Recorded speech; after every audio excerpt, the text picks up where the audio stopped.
Hello, people. Oh, hang out on air's going away later this year. Oh, I've got, that's not style. Hello, good morning, good evening, wherever you might be in the world. We haven't actually started. We're 10 minutes early, but we're actually ranting already. And the first thing that's come up in the little message box is, this is going away. Lordy, lordy, what am I to do? Oh, try YouTube. Oh, no. Oh, we're going to need a new platform, Gary. Going to need a new platform, yeah. I wonder how much a new platform would cost, Gary, to implement. Oh, hang on a minute. If I was to get anything out into the world these days, I would need probably, I don't know, let's make a number up. I'd say 170,000 users. And I'd probably charge them, I don't know, somewhere under 20, a little bit more than 15, but somewhere under 20, about £16.50, I reckon that'll do. Sounds what do you reckon? That sounds good numbers? Good value, good value. But I reckon before I got that number out there, I would spend £4.1 million setting it up. 4.1 million? But you told me it was going to cost a lot less than that earlier. Well, yeah, no, but that's yearly. That's the yearly cost. That was the annual cost. I forgot to mention the £4.1 million they're now talking about for setting it up.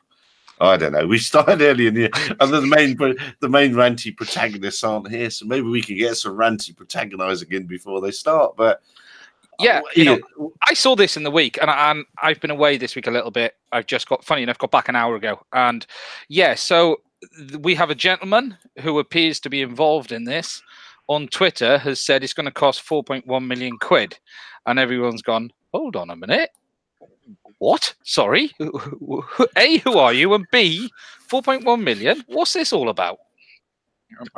Yeah, this seems to have been a hidden setup cost that no one knows anything about. And do we know, is it going to be bid upon the users? Is it paid for by the government? Because nothing has been said. Has it confirmed? Do we know? I believe in the consultation document, it states that the setup costs are actually paid for by DFT. Yeah. So I presume that this is talking about the DFT contribution to the to this registration system. It sounds like it's very futuristic and very capable registration system for £4.1 million. I'm quite excited to see what it will do.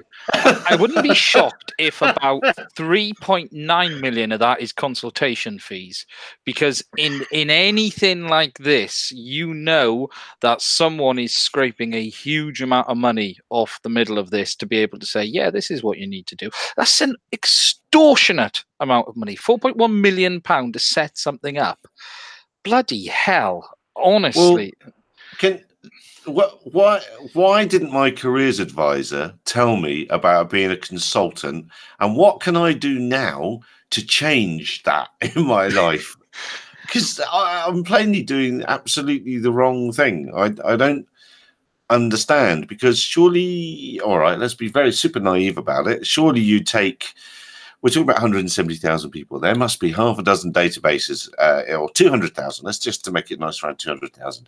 There must be loads of 200,000 people-sized databases in the world that you could say, that one costs this much, that one costs this, that one costs that, that one costs whatever.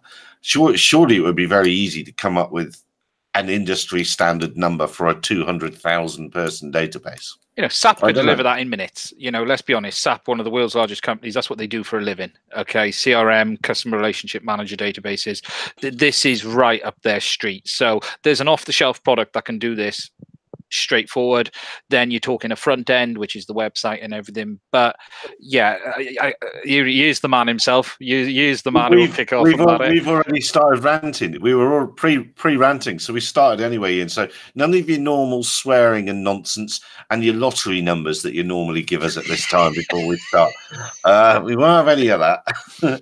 we guess what we're ranting about. I've just said surely there must be an industry standard for 200,000 person databases. What they cost, there must be. And the other Ian's nicely spoken about SAP and things like that.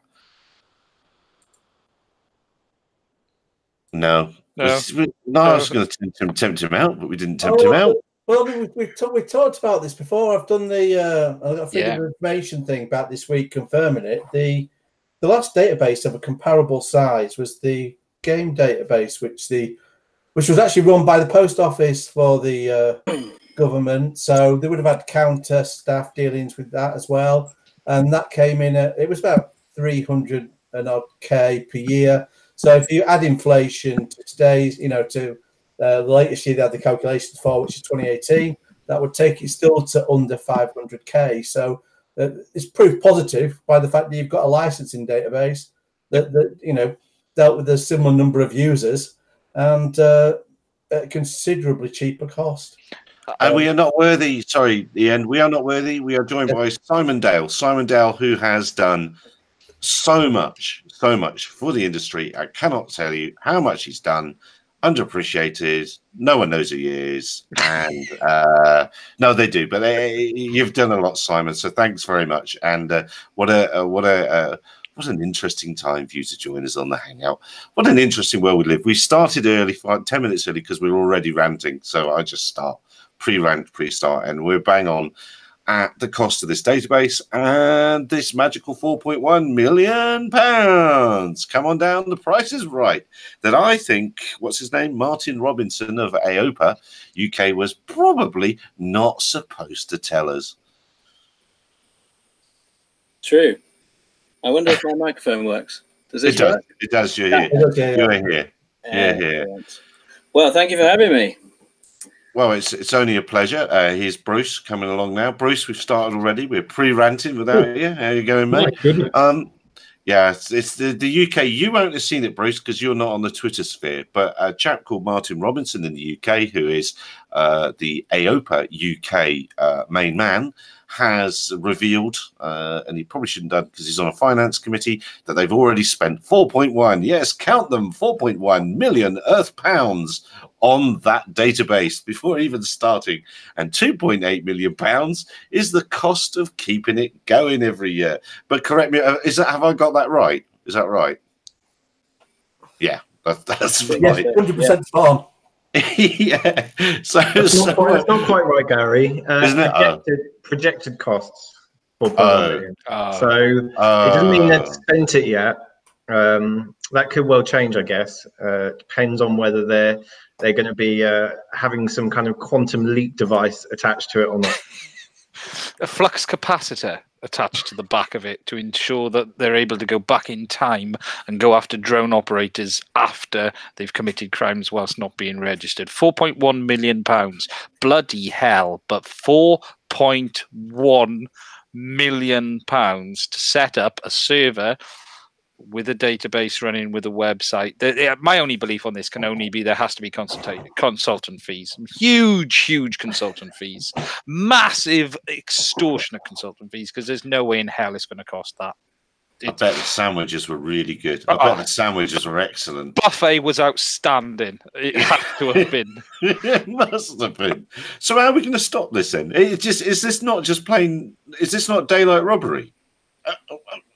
What happens? Well, at one point I was going to say about the 4.1 million. They say, "Oh, kind of don't worry about it. You guys don't have to pay the 2.8. Unlike the 2.8 million, we're going to cover the 4.1." But as if DFT are putting their hands in their pockets. But of course, that's taxpayer money. So, it's still we're all paying for that.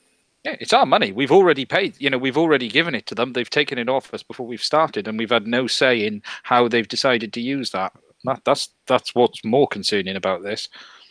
Yeah, and so I've heard the point before about regulation and how other aviation users pay for their pay to be regulated, if you like. But one point about drones and things is we already pay massive amounts of import tax to get them into the UK. We already pay VAT on them. There's all sorts of taxes that we've already paid to get these things here, to use them. So it's not as if we're not paying tax. And the other thing, which obviously you'll be particularly knowledgeable on, is the fact of insurance, like with FPVUK, BMFA. When people are registering with them, you're not only being on the database. That's kind of the minor thing of it all. It's the fact that you're paying for insurance. And really, if we wanted to do anything for the drone industry, we should have been just saying mandatory insurance if you wanted anything. And then you'd be on all these databases with all the insurers anyway.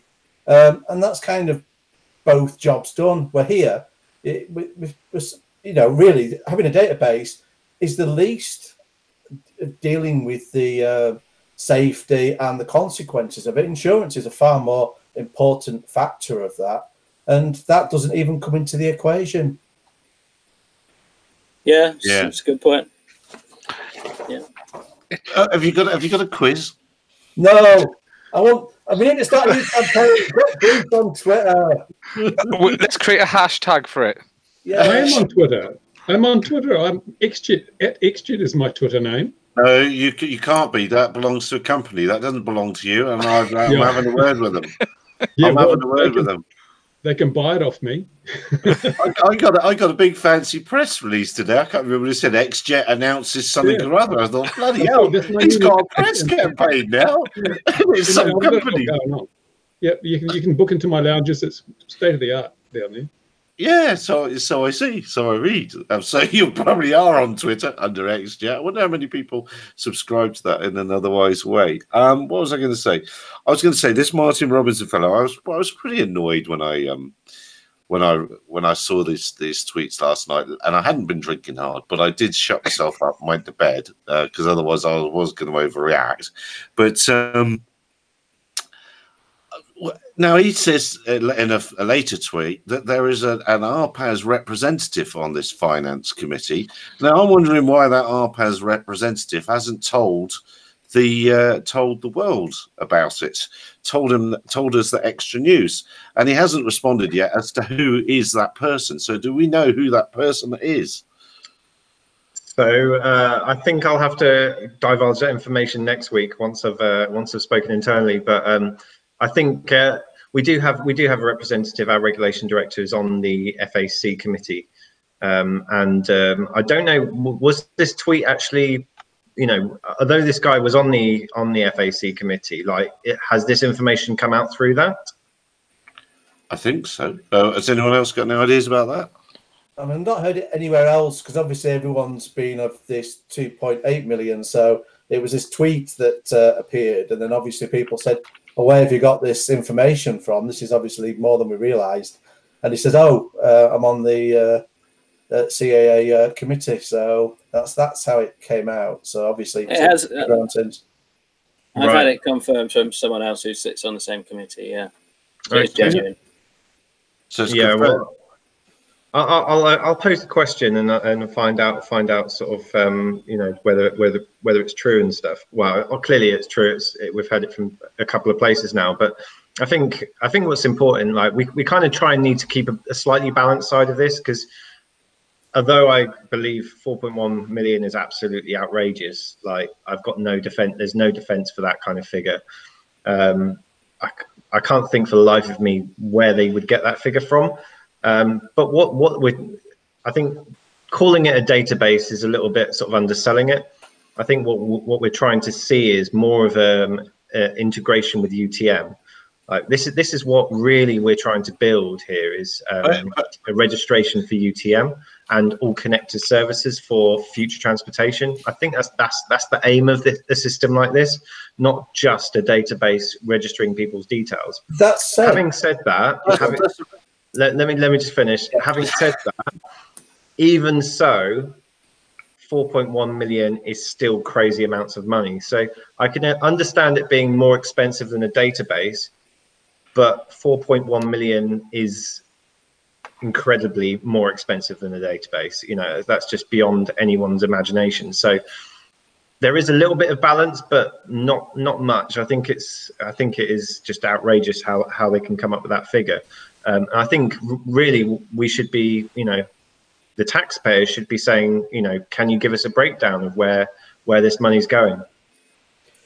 Yeah, on that, I mean, you're quite correct from what you said before that it sounds like there's a UTM interface on there.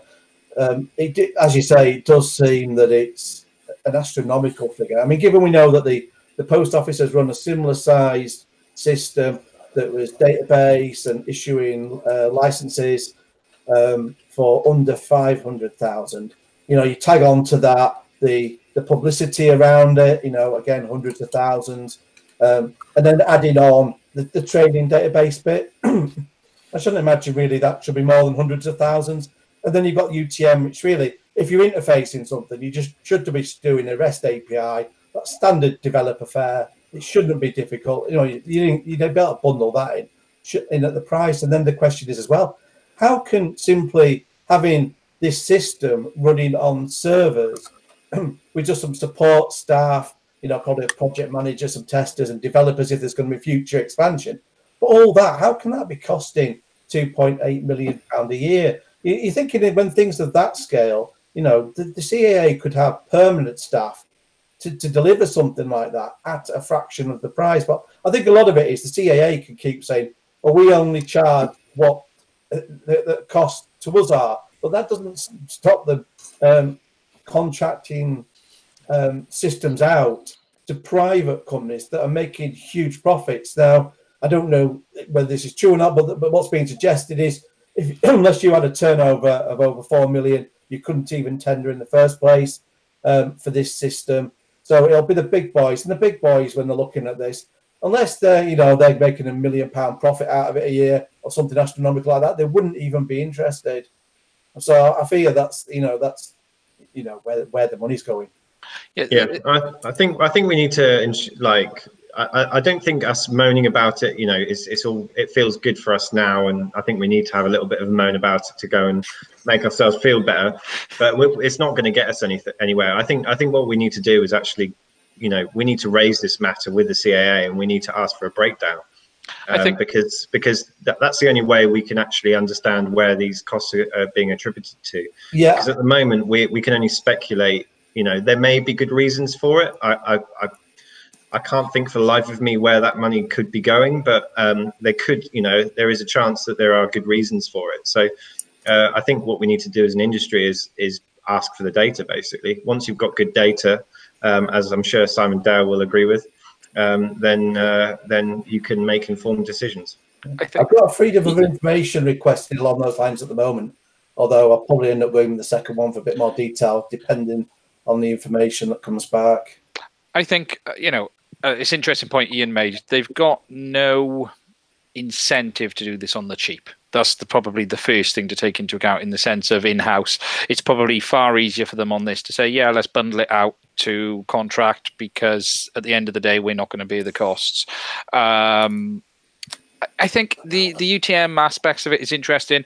Look, if they are building an entire back-end system, that is fair enough, but that's not what they've told anyone. And that's probably where the issue is here. If they'd have gone out from day one and said, you know what, we're going to lay the groundwork with this for the next 20 years of UTM and everything, I think people would have been a bit more understanding. But all we have been told here is there is a drone registration database with a training bit on the side. Sorry, I've got to get my rant in now, but then why can't my 13-year-old fly his model aeroplane anymore? And why do the rest of the model aeroplane flyers have to pay for the brave new world? Okay. Sorry, that was a proper agree, but they haven't told us that either, and that's what's really concerning here. Is we've got 1 minute it's 2.7 million, and we're all going, ooh, that's a large amount of money, and suddenly it's 4.1 million, and we're going, hold on, where's that come from? If they'd have said we're going to build the future of the skies from this, then we wouldn't be having these discussions. But as far as we're all aware, what they're building is a registration database with a training module on the side, and that's what we're expecting the costs to be based on at this moment in time. Yeah, and I think what Bruce has said before, sorry, just jump 1 second, of no taxation without representation. If we're going to have this cost burden across the whole industry, then really the likes of Simon, FPVUK, BMFA, they should have been involved in this process. If you have everyone together and in agreement, we wouldn't even be having this conversation now. That these things would have been ironed out. So, I can let Simon go ahead on that. But that's the bit that irks me. And also, as we mentioned before, wrapping it all up in the Gatwick narrative, that just didn't need to happen, and that's got people's backs up. No, I think the difficulty was with that. They did come to the industry and they had that previous consultation, but I don't think people were prepared for what was coming next. And I'd be interested to know what FPVUK's response was to the previous consultation, about drone registration being a thing? Yeah, we've been talking to DFT and CAA fairly constantly for a couple of years, and these topics have come up. We've opposed it completely, basically, throughout. But there's always been, well, a couple of things. I suppose they snuck it in by saying, oh, it'll be a couple of pounds. So I think a lot of people are like, yeah, a couple of quid. So that's one consultation. And then this second consultation, or third or whatever on to now, is what do you think about £16.50? You can't say whether it was whether you want a consultation. It's about how much it is. You've already agreed to the fee.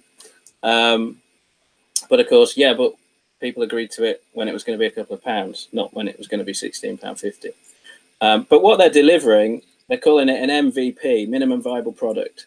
So it's very, very basic, initially at least. So things like, you know, we asked, could we have an API so that at least our members could automatically feed in. Our information could automatically be squirted in. You'd log into your FPVUK account or your BMFA account, you click a button and you'd be registered and it would say you're registered. At least could we do that? And it was sort of discussed, and then at the end of the day, no, we don't have the time to do it in the timescale that they had. So that's not being included. Certainly until into this year, the sort of understanding was that our members would be squirted automatically in and they wouldn't have to pay. So up until January, I think, all the associations were under the impression that our members wouldn't be paying. Partly because we'd already got their data and we'd be squirting it in through an API, so there wouldn't be experience checks and that sort of thing, so they'd be saving money. But then again, sort of at the last minute, January time, that was sort of poo-pooed. That, by the way, is one of the ongoing charges that makes up, as I'm sure you're aware, makes up part of that 2.8 million that everybody's going to have to pay an Experian fee. What I'm interested to know is where does that leave you legally speaking? Does that mean you're responsible for all of your members flying? Well, this was a different thing. So that conversation was that our members would be squirted into their database through an API, and they would be registered with the CAA. Nothing to do with us. We're just facilitating that. So that was one idea. Another idea was, which was suggested by the CAA, was why don't you guys register as the operator, and then you have remote pilots. And at the time, all the associations said, "Oh, that's a good idea," except that they just changed the ANO to say that the operator was responsible for everything, must not cause or permit, etc., etc. So we spoke to some lawyers, and it was sort of deemed, oh yeah, hang on, we'd all be responsible for this, and that was kind of put on the back burner. But more recently, we've kind of gone back to that idea. We've kind of come up with a way of doing that where we would, our members would agree that they wouldn't fly in a FRZ, they wouldn't fly above 400 feet, etc., etc. And if they agreed to all those things, then we would let them fly under our operator number. That, of course, was mentioned to the minister a week or two ago, who, well, we mentioned it to CAA about 3 weeks ago, and they said, yeah, sounds okay, which I would hope they would, because it was their idea in the first place. And then it was mentioned to the minister a week later, and she kind of didn't like it much. So that's just been, sorry, Simon, but that's just been contradicted at that parliamentary thing last week, isn't it? Yeah. The CAA guy said, "Oh yeah, no, that's a good idea. You can still do that." So that was just last week that was mentioned again, wasn't it? Sorry. Yeah, exactly. So I saw an email today that is kind of, I think, I forget his name. Is it Tim Johnson? I think at the CAA, who's head of policy, who was discussing it again I've got to be careful what I say because some of these emails are not for public consumption. But yes, it's still in discussion, and hopefully that will be a way out, perhaps. But if that happens, then let's say there's 50,000 users between your two organisations. So what's that?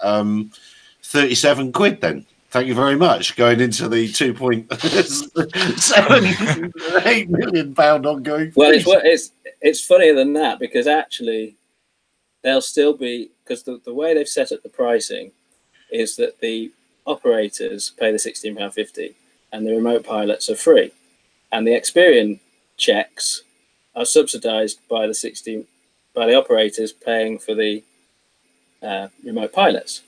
So actually, if you've got £16.50 from our four organisations, 4 lots of £16.50, and then 40,000 people, is 40,000 members combined, going to go and do and cost them an Experian check, they're actually going to lose their shirts. Simon, can you just, this Experian check? Okay, so what is this? Oh yeah, so it's not a credit check; it's an ID check. Right. So it's some system whereby it checks that you're who you say you are, basically. We end up getting back to Bruce's argument where basically there's going to be one poor operator who's going to pay 2.8 million a year. I just have a concern when we're talking about Experian. Okay, yeah, it's not a credit check. It's okay, we could argue it's a data validity check. You know, is this person who they say you are? But then again, I'd be interested to know if other databases of similar classes do the same thing, because at the end of the day, if you're going to register, I'm just intrigued why they feel it's necessary to go that far. I'm not aware of, I don't know if the fishing rod license takes it that far. I think that's something we'd have to try and find out. Yeah, I mean, I guess they're doing it because they'll be doing it online. One concern I used to work in the credit vetting industry. Equifax and Experian are like the two more expensive ones. So there's other providers out there. I suspect that could have got it cheaper as well to do exactly the same thing. So I'll be using the credit vetting data just to make sure that your name is against that address and so on. Well, interestingly, because there's a government one apparently called gov.id, so you'd have thought they'd use that one, but apparently it has bad feedback, so they chose to not use that.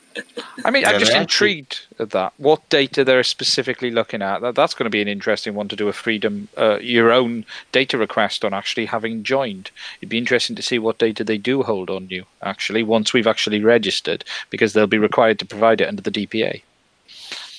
It does smack a little bit of when the police used, way back in about 2007, 2008, they used, funny enough, a German, I've said this before, a German-made multi-rotor against, and it was looking at the protesters, a BNP protest, but it wasn't looking at the BNP people, it was looking at the people that were there having a pop at them. And that clever group realised they could request it's very good. That's exactly what's required for this. But they realised that they could request the photos, and it cost the police an absolute fortune to hand out, because it was still in the time of film. So they had to print hundreds and hundreds and hundreds and hundreds of photos to the good guys, if you will, who said, "Oh, well, I'd like to see what you've got on us, please." And that operation, there was a very early multi-rotor operation that cost the police a fortune. But anyway, so it strikes me that there could be another issue like that with this. So 40,000 members, maybe you're going to get in at whatever it is, 70, 75 quid, under 100 quid anyway, under 100 quid. And again, what Bruce said, it's going to come down to one operator paying all the money. What's going to happen with this? Is this going to work at all in any way? Well, basically, they must surely stop that from happening. Despite the fact them suggesting they'd be happy to do that, with the minister giving a hint otherwise, and they'll know the financial. Without the BMFA, the system isn't viable. That's why the poor suckers with their normal toy aircraft and such like are on this database. It's to actually make it viable, and without them, you can't finance it.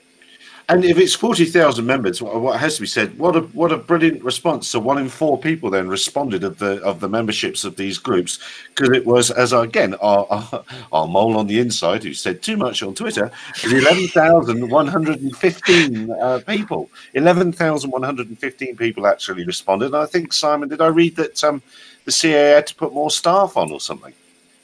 Yeah, I believe so. Yeah.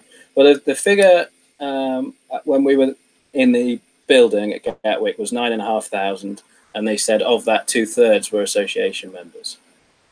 So it's obviously grown a bit, but I'd imagine it's probably still about 2/3 association. So maybe £4 million worth of the cost was actually dealing with the consultation response. Yeah. The consultation they haven't listened to. Yeah, it is going to take some time for them to actually sift through them. Probably beyond November, in fact, to actually go through them all and work out what people said.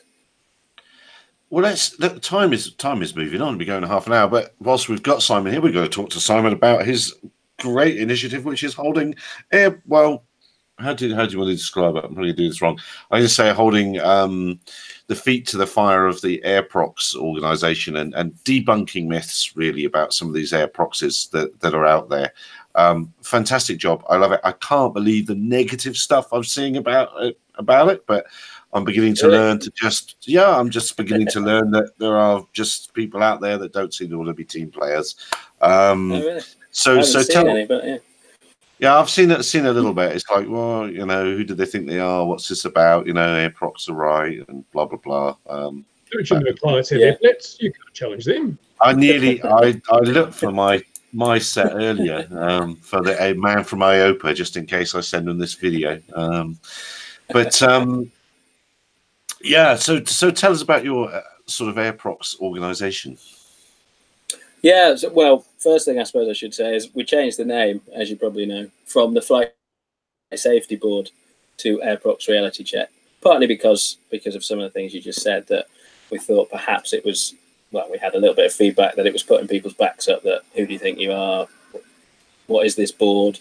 So we just simplified it. I don't think there's anything wrong with that name, but if it was distracting from what we were trying to do, then let's just change it. So it does what it says on the tin, really. We look at the AirProx data and evaluate it against, I think it's 13 criteria. Of course, the obvious one is altitude. That we've got AirProxes of drones being spotted at 19,000 feet, 14,000 feet, 29 miles offshore, at 9,000 feet, and they just don't make sense. And it was it's kind of all fun and games for a while, because it's AirProx data, everybody knows it's AirProx data, it's a little bit fluffy. But once they start using it to justify new regulation, then I think something had to be done. I'd love to say that we're having a positive response from the AirProx board, but we're not. Really? Gosh, yeah. That's amazing. Yeah. So they're kind of wedded to this ICAO definition of an AirProx, which is that it's all about, or they hinge it all on the word opinion. That I wish I had the definition in front of me, but if it was, it's something like, if in the opinion of the pilot or the controller, the distance or the distance between two aircraft caused a safety problem, and they say that, well, they read that to mean that if a normal person would read that, it's a prerequisite that there's two aircraft, right? But yes, the way they interpret it is that it's the opinion that there was a second aircraft, that's part of the opinion part of the statement. Of course, the definition of an AirProx was written long before drones, and doesn't really work for drones. You kind of need some level of proof that there was another aircraft there. Then it's in your opinion whether that caused a safety impact. So what we have been doing is going through think we've done it since January, gone through all the airproxes that have been published and rated them again. We call it a reality check score. So it's go through those 13 criteria and then give it a score against each one and come to a final rating. And then a bit more than that, I managed to get access to, through the Open Sky Network, get access to the ADS-B data in a way, because there's lots of ADS-B websites and things like Flight Radar 24 and ADS-B Exchange and things like that. And you could fire up your computer now and you could look at what's flying around. But to be able to say what was flying around at these coordinates on this day 2 months ago is very difficult to do. So we've sort of developed some software and and got this partnership with Open Sky Network, and we can actually see, right, okay, what was around that could have possibly been misidentified at that time. And in some cases, it's fairly convincing that what they were looking at was actually something else in the distance. So, quick question. There was what? Yeah, go on. The software sounds really complicated. Did it cost 2.8 million? It was 4.1 actually. 4.1, yeah. I wanted to actually jump in with a serious point, actually. You mentioned the Airprox board weren't too happy with your existence, but your existence is kind of necessary given they allow their data to be used and effectively misused. I mean, the BBC at one point used the Airprox data and it said these are accidents. There's a big difference between an incident or a sighting and an accident. The words are a different meaning, and actually it took drone users taking to Twitter and Facebook and complaining at the BBC and some doing the official complaints for the BBC to actually change that wording. But, the Airprox board themselves should say, this is our data and you're misrepresenting it. And if they're going to sit silently seeing it being misrepresented, then it needs challenging. Absolutely, yeah. I think that is a big point. And if we could just get them to change that wording when they publish it, when they say, the cause and the rating, and the wording they use there is very misleading. They say the drone was flown into conflict with the They can't definitively say that. There was no drone potentially. And the press release that we put out this week was under freedom of information, and they've said it elsewhere. I think the DJI included it in their elevating safety thing, so they've obviously said it before. They've got this paragraph that says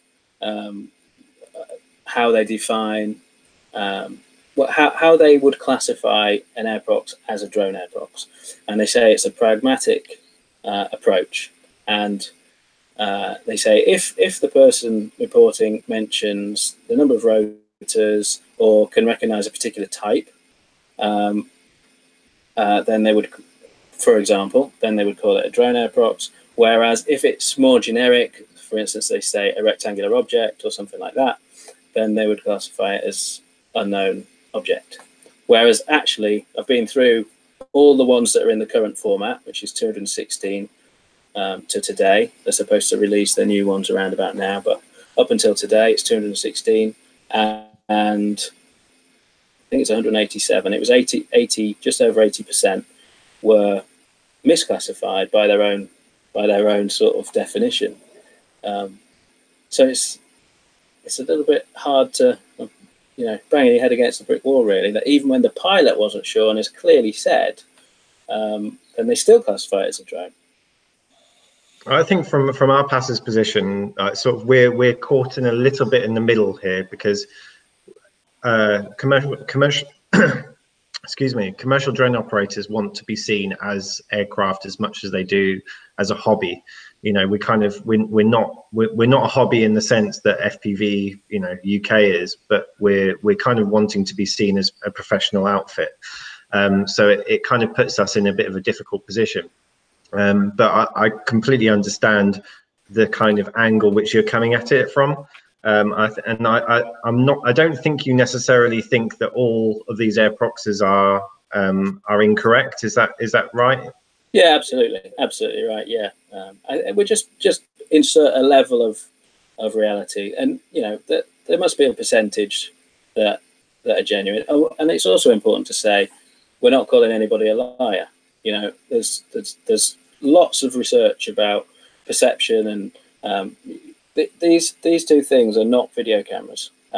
There's all sorts of things that go on in your brain, and you know, my previous point, even when the pilot said he wasn't sure what it was, it's still getting classified as a drone. So you know, we're not saying anybody's lying or anything like that, but you know, some of them when they're silly heights and miles out to sea, we just need at least some level of filtering. Well, yeah, well, I think maybe the way you've gone about it is obviously ruffled some feathers by the sounds of it. You know, I've spoken to a few people, which there are certain people who aren't happy with it. But on the other hand, what I think the good that it's done is it's actually raised the debate. Yeah. And I don't think unless you'd have done what you'd done, I don't think this debate would have been raised. Sometimes you have to take quite a hard line to actually get heard in this industry. So, you know, I definitely think that this debate needed to be had, because we're in a situation at the moment where, you know, there are certainly air proxies that are happening which could actually be completely legal flights. You know, there's air proxies happening at, you know, 600-700 feet, and they're saying it was within 500 feet. Well, that drone could have been at 400 feet operating completely legally, and actually it's maintaining 500 feet separation. Is that classed as an air prox? You know, it raises these debates, as do some of these instances at 18,000 feet and 28 miles offshore. You know, I would be extremely surprised if something like that were a drone. I couldn't rule it out because I know it's possible, but I would say the probability is very low.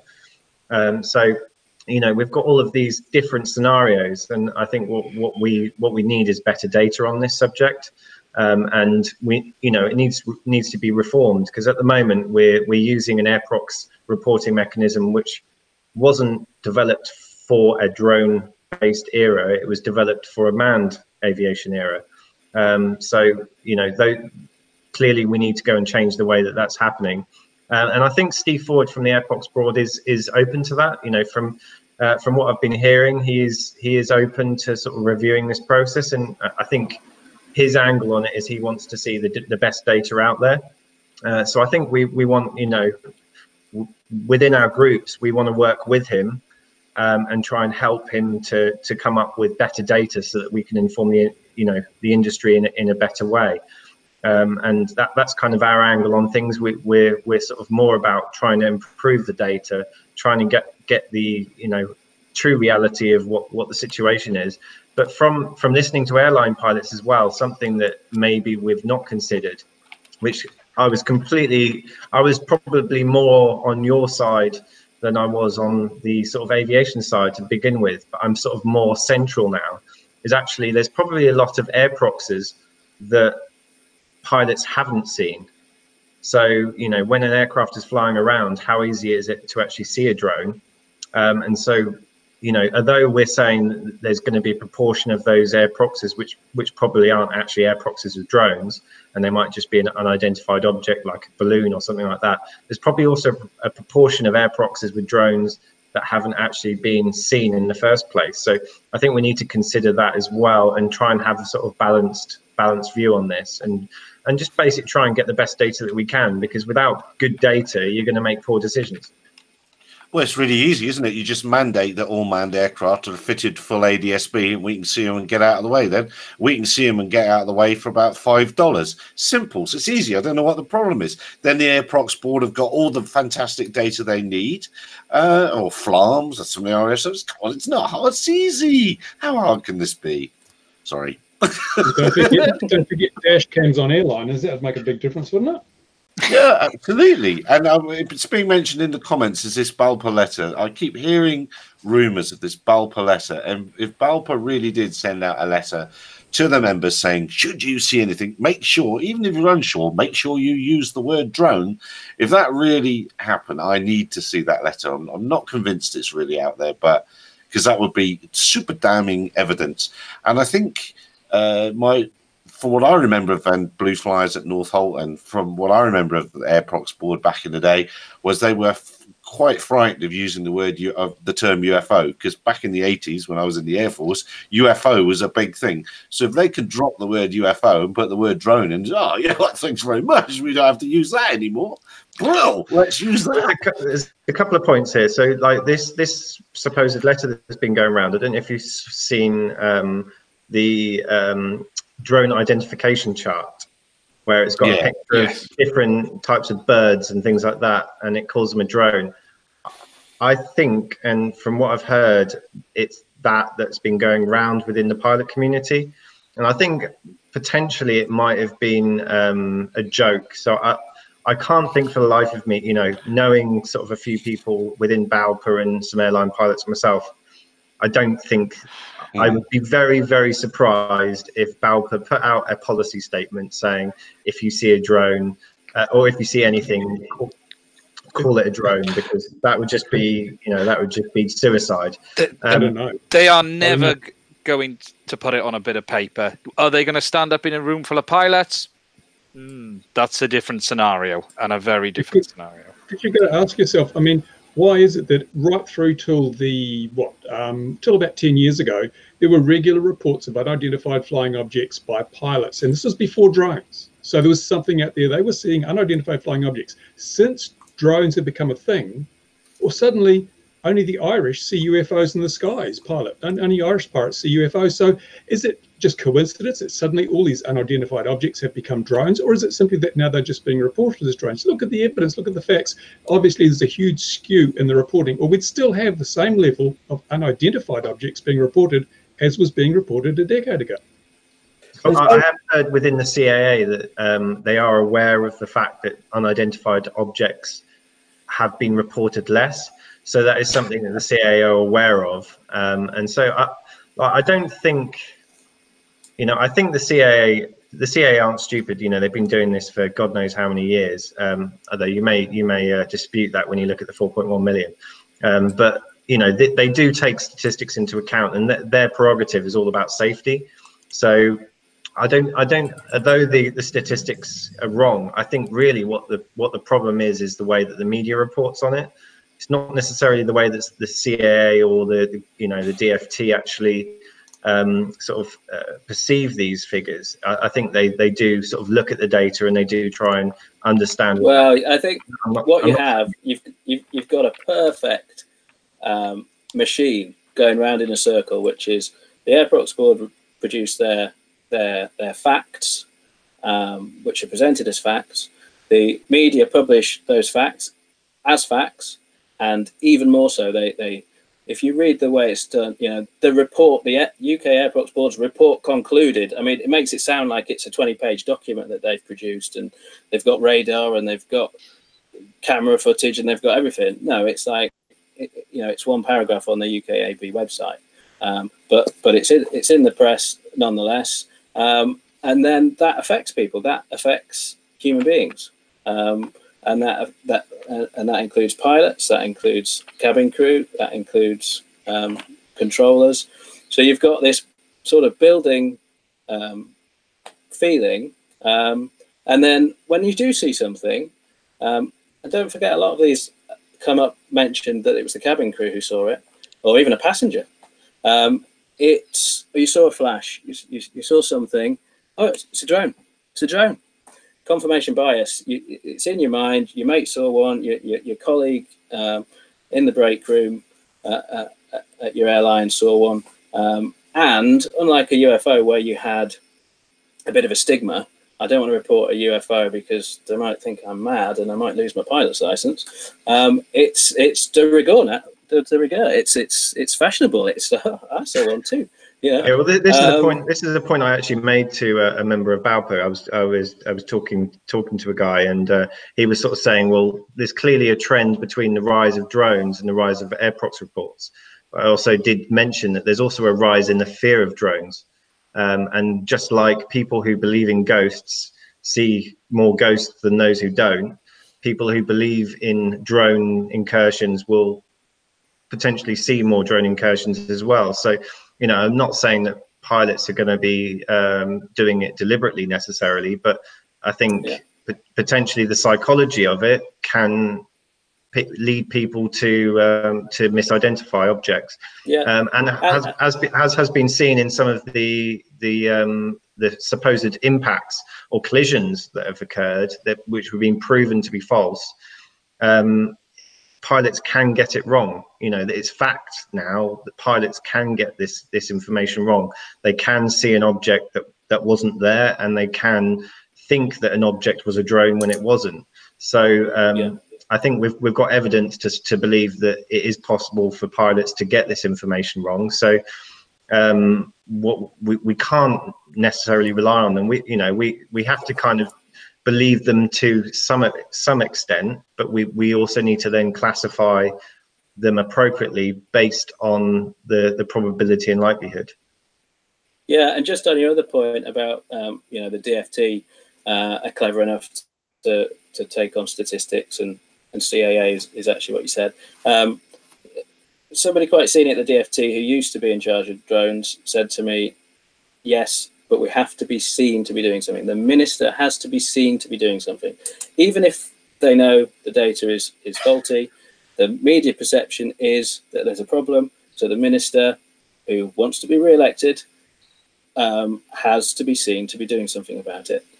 And that is the reality of it. So if you've got lots of media, then you get lots of action from the ministers. And that's all being fed by the Airprox board reports, in my opinion. It's one thing I saw from the reporting process. One of my friends is a pilot, and I actually looked through their reporting process, their form that they have to fill out, and it gives you it basically gives you 3 options. One of which is a manned aircraft, the second is a bird, and the third is a drone. So it doesn't give you very many options to choose from, and that's just one particular airline. But and I suppose different airlines have different reporting processes, but there is certainly some improvement that can be made there as well. That's interesting, yeah, because there's the Airprox board form on the website, and you can look at that. But then when we did our FOI and we said, how many times has the same pilot reported many? Because there was one aircraft always came up, and we thought, is this just the same guy reporting an Airprox every week? And they said, oh, well, by the time we get the information, it's quite often disidentified because it's come through the airline, which seems weird to me that it can be disidentified sort of way up the food chain before it even gets to the Airprox board.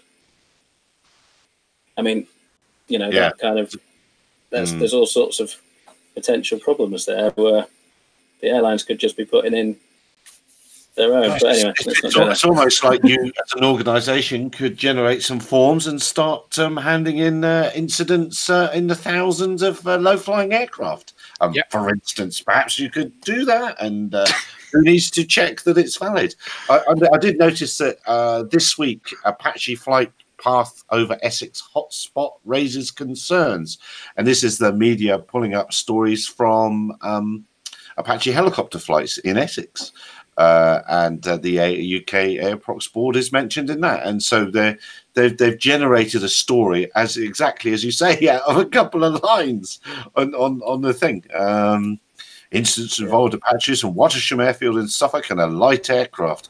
On the 7th of August, an Apache pilot reported he came within 100 meters of a light aircraft, although radar suggested it was within 400 feet, 121 meters.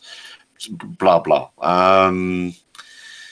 Open airspace, CNBC, and all that sort of thing. Manned aircraft should be on the radio, and if only they were all fitted with ADSB, then we could see them all. As an outcome from this, do you think, Simon, you'd be up for us all getting together, maybe get Balper, yourselves, and RPAS together, and actually try and look to actually be constructive in this process, and try and look to improve the reporting process, and look to improve the way that the Airproxes are being defined. So I think it's all well and good us moaning about them, but I think what we want to try and do is actually be constructive and try and I don't believe for one second that Steve Ford from the Airprox board is trying to fiddle anyone. I think he's trying to do his job at the end of the day. He's independent, and he's trying to report on them as fairly as he can. Well, he is quite anti-drone. We've been trying to engage with Steve Ford since 2016. And we had quite a, go on. Sorry, Simon. Can I say, shouldn't ARPAS be joining in with the BMFA, FPVUK, and all the others? Shouldn't ARPAS be joining them to help protect the wider community? Because you put you on the spot there, sorry, James, but that's kind of how I see it. Not just this little one aspect, but joining the whole issue. Or are you is commercial drone flight that distinct from private? Well, I think we bridge the gap between the two, and that's why I think we actually do have an important role to play in this, because I don't think we want to be seen as a us versus them kind of scenario. I think we need to understand that we're all airspace users. We're all trying to essentially use airspace for whatever reasons that is, whether that's commercial or whether that's for fun and pleasure. What we need is good data. And like for me, like without good data like this, we can argue until until we're red in the face. But I think, what we need to rely on is the facts. Once we've got the facts, then we can make good decisions. So once this is all in and the 170,000 people have signed up and paid their £16.50, they will then represent the largest user data base there in the sky. So can we have proportional representation then, please? Can the man from AOPA, who currently feels very powerful, but probably only has about 5,000 members in his group, can he go away from, wasn't FAB what the Thunderbirds used to say as well from that committee? It was FAB, Virgil. Is that where it's going to end up? Are we going to be more represented because we're chucking more money in? Just, Well, I don't think making the money argument is necessarily a wise decision, because I think the airlines probably out-trump the drone industry on that front. But certainly, not at low level. Surely they're paying navigation fees for higher up stuff. They don't need the low level stuff. I mean, is there anybody else that might then come along and trump us then with a larger amount of money for the first 2,000 feet of airspace, perhaps? I mean, would there be any organisations that might want to buy that airspace? It could be one or two, I reckon. God, well, come on, it's Amazon and Google, isn't it? Because if you go down, because that's where the IOPA thing is, like, we're paying money. It's like, well, hang on a minute. If you go down that route, then you'll be trumped by Amazon and Google. They'll come and buy that first 2,000 feet. Then we'll all be in a pickle. But anyway, for me, the argument is all about data. All I want is the facts. Once you've got the facts, then you can make good decisions. Like, I don't think there's really, we can debate it all day long, but actually that's really what we need to base. I'm taking the sort of scientific approach, which is all about, okay, well, let's understand what the problem is first, and then let's try and solve it. And without understanding the problem properly, then we can't do anything. I'm ranting at you. I'm sorry, but Mr. AOPA, how many people has general aviation killed this year so far? A drone community, how many people has the drone community killed so far this year? I mean, that's data, isn't it? Right, we've got heaps of data. If you look at it, we've got all the data we need that the risks associated with drones is virtually zero in terms of, or it is zero in terms of the cost of human life. So all the data is being ignored. All the facts are being ignored. We're on this witch hunt to vilify drones. And I think what was said here earlier is very poignant, because we've got the same thing in the UK as in New Zealand, excuse my tinfoil hat. But CAA, I think, had a good relationship with FPVUK, with BMFA.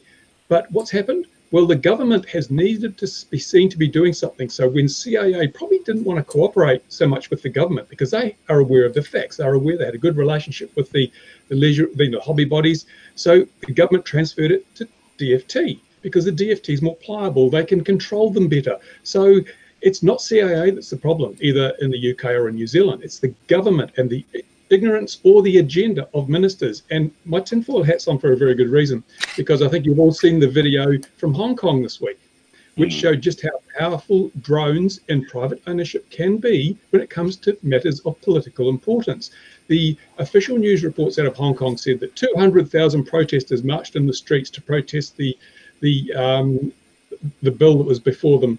Yet when you looked at the video that was posted by a private group using a drone, you could see there were over 1 million people protesting. It enabled the public to bypass the propaganda and the agendas of government and produce the real truth. And when we've got a media that's you're basically full of bullshit. We look at all the drone vilification stories. We can't trust the mainstream media.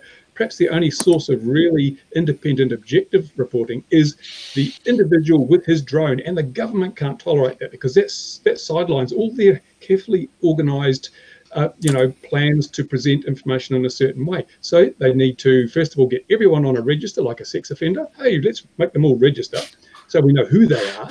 And then, we need to restrict their use of this airspace on the premise of it's too dangerous. We'll ignore the fact that no one has ever been killed, no aircraft has ever been brought down, that university studies out of the USA state that there's the risk of 1 fatality in every 400 years of operation at current levels of drone and manned aircraft use. We'll ignore the fact that police helicopters crash into pubs and kill people, that here in New Zealand, just in the last weekend, 2 people died during a mid-air collision. And this is the 3rd such mid-air collision in the last 10 years, which have claimed 7 lives just in New Zealand alone. No drones involved, yet during that same period around the entire globe, not 1 person died as a result of recreational drone use. So we are it's a fraud on the public. We're being deceived. There is no risk to the level that's being stated. There is obviously something else going on, and I believe it's politicians feeling that they're losing control. They're not in full control of what people see and what they can say and what they can do, and that's why we've got all these moves. And that's my rant, and I'll take my hat off now. We do have to be a little bit careful, because at some point a drone will kill someone. There is going to be a point where a drone does kill someone. Like it's not going to be some point will kill someone. We covered that last week. It doesn't matter if one gets killed. It's how many are being. I mean, aviation's killing people every day, but why are they focused on the safest form of airspace use? I don't think there's a safer form of airspace use than unmanned aviation. Parachuting's dangerous, microlight's dangerous, GA's dangerous, commercial aviation's dangerous. They've all claimed human lives. Unmanned aviation's claimed no life. So even when somebody died, it doesn't change the fact that it is still the safest use of airspace. Yet it is becoming the most regulated use of airspace, which betrays the fact that no one's working on the science, no one's working on the facts. They're working on some other agenda, whatever it is, whether it's commercial, whether it's political, we don't know, but it's not safety. I think you have to be a little bit careful to say that necessarily it's all about an ulterior agenda here, because with manned aviation, you've got a person in the aircraft, and generally, with GA, with skydiving and things like that, the person who generally dies is the person who's getting the benefit and the enjoyment out of the activity. With drones, the person who dies is not the person who's getting the enjoyment or the benefit out of the activity. So there is a slight difference there. Well, I say a slight difference, it's actually quite critical, not necessarily. Because look at the helicopter that crashed into the pub in the UK. Were the people at that bar getting any benefit from that helicopter coming through the roof? And Shoreham air disaster. Yeah. But then you look what happened after Shoreham, and there's been huge regulatory changes since then. They've completely changed the way that they've made it very difficult actually for air shows to be able to plan their activities now because of that. So I don't think the CAA accept that kind of behavior and accept those kind of outcomes.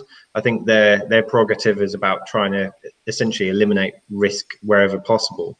So I think comparing GA and skydiving to drones is not quite a fair comparison. I understand where you're coming from, and I completely get it that drones are very safe. The data that we have so far shows that drones are extremely safe, but there's going to be a point where we get an incident that it could take out an airline, it could kill 250 people, and then suddenly the data doesn't look quite as good as it did.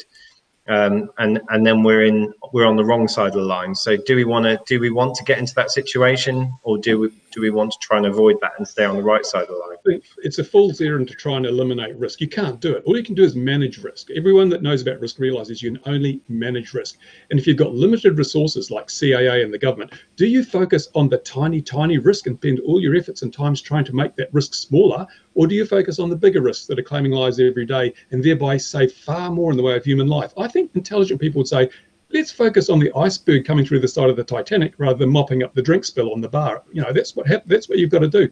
And intelligent people would approach it in that way. So the fact that intelligence is being pushed out the door and we're dealing with hysteria and other things, I'm not saying it's the sole reason, but there's commercial pressure, there is political pressure, and I think those two pressures are in fact much greater than the safety problems, which is why CAA has been pushed out of the side and the DFT is now handling this matter. Yeah, no, I do agree with you, and it's a point I've actually raised quite a few times on LinkedIn. Is actually, you know, what is safer, drones or manned aviation? And actually, drones are a lot safer in a lot of respects. Well, you know, we've got an infinite safety record at the moment, so you know, there is no comparison really. But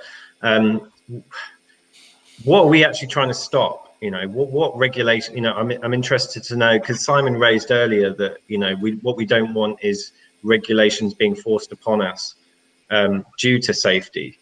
And I don't think registration is around about air safety. I think it's more to do with it's more about enforcement.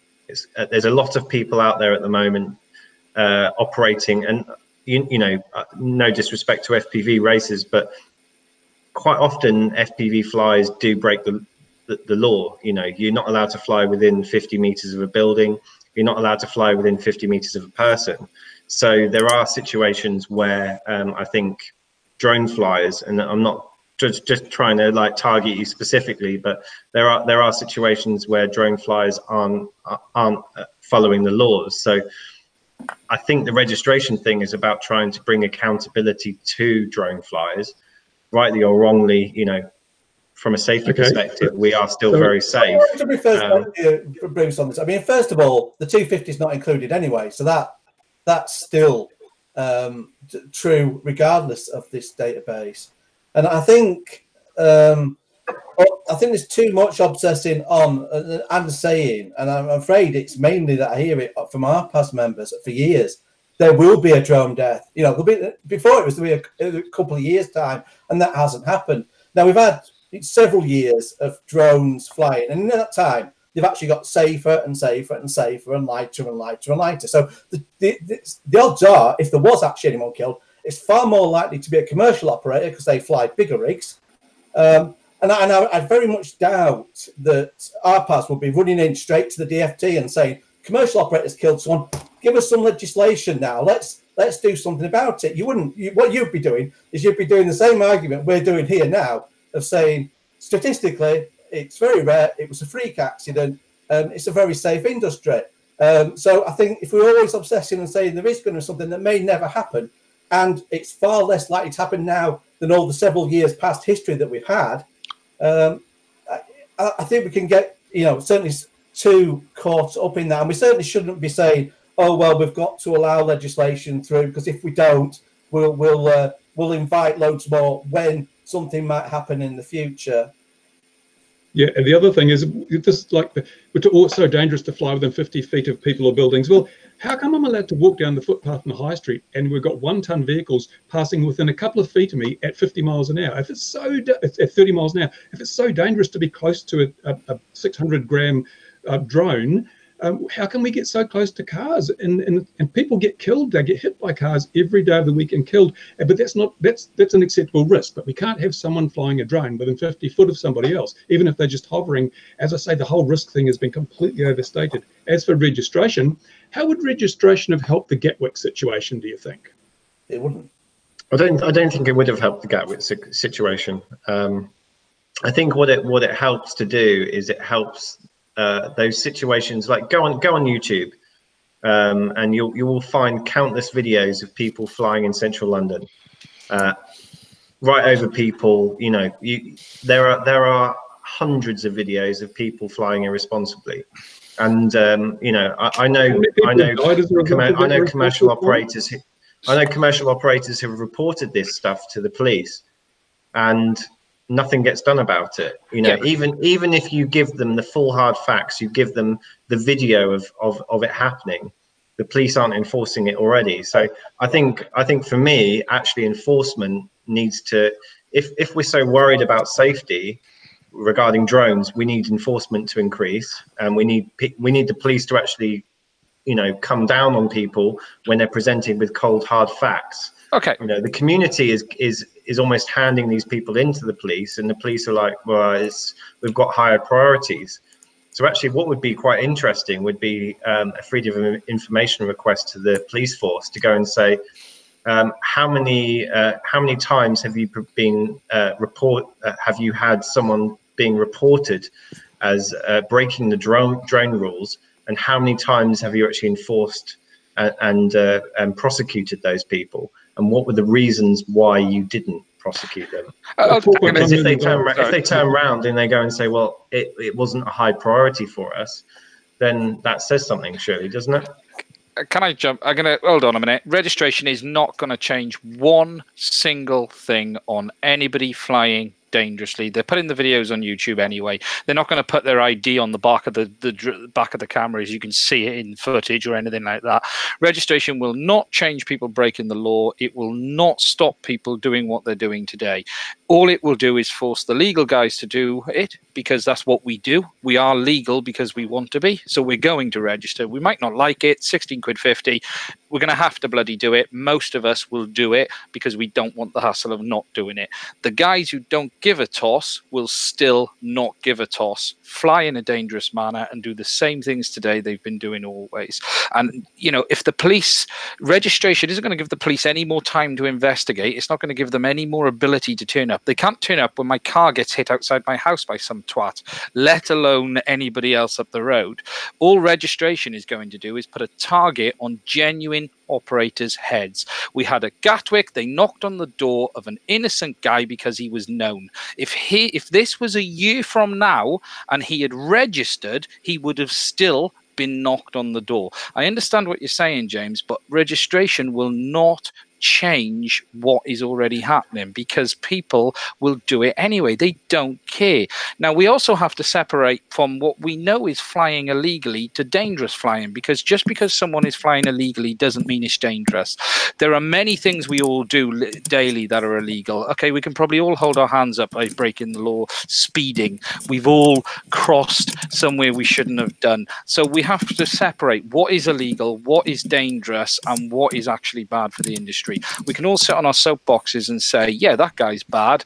But then again, we're happy to do bad things when it suits us, but not when it doesn't. And that's what we have to be careful of you. But registration is not going to stop people doing anything. All it's going to do is take money from genuine users who want to follow the law, and it's going to put them in a position where they have more chance than ever of having a knock on the door by the police. And that is the very basics of this. Sorry, I'm going to get off my soapbox now. And if it was about safety, they would have spent the $4.1 million giving the police more resources to investigate these things, not building some stupid computer.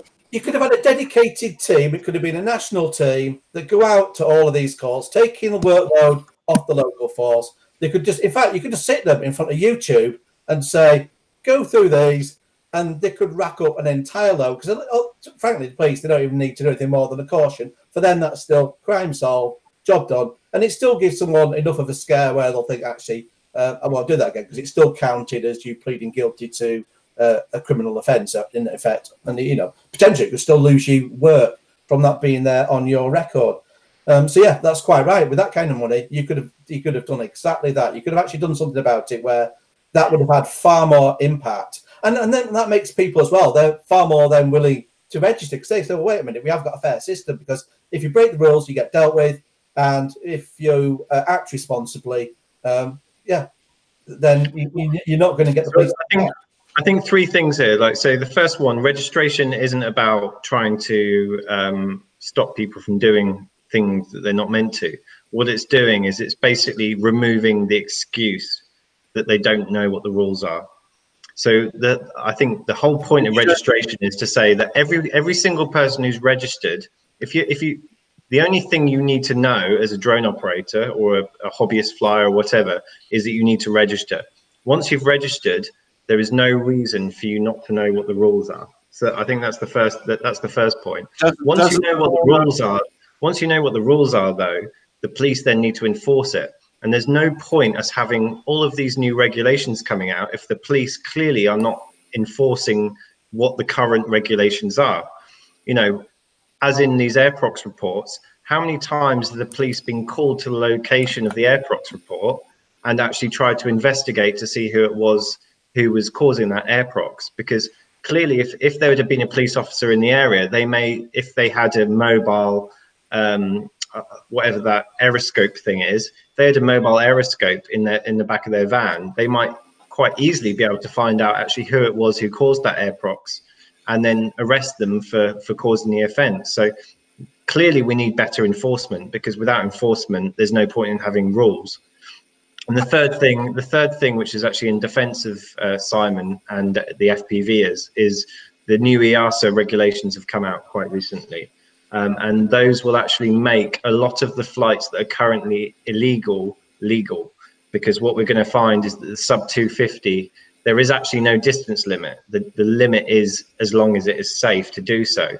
So actually you end up removing that ambiguity between, well, you know, this is a 100-gram little quad rotor, like what harm is that going to do? So I think actually what that's going to do, the new EASA regulations are actually going to legalize a lot of these safe illegal activities that are currently going on.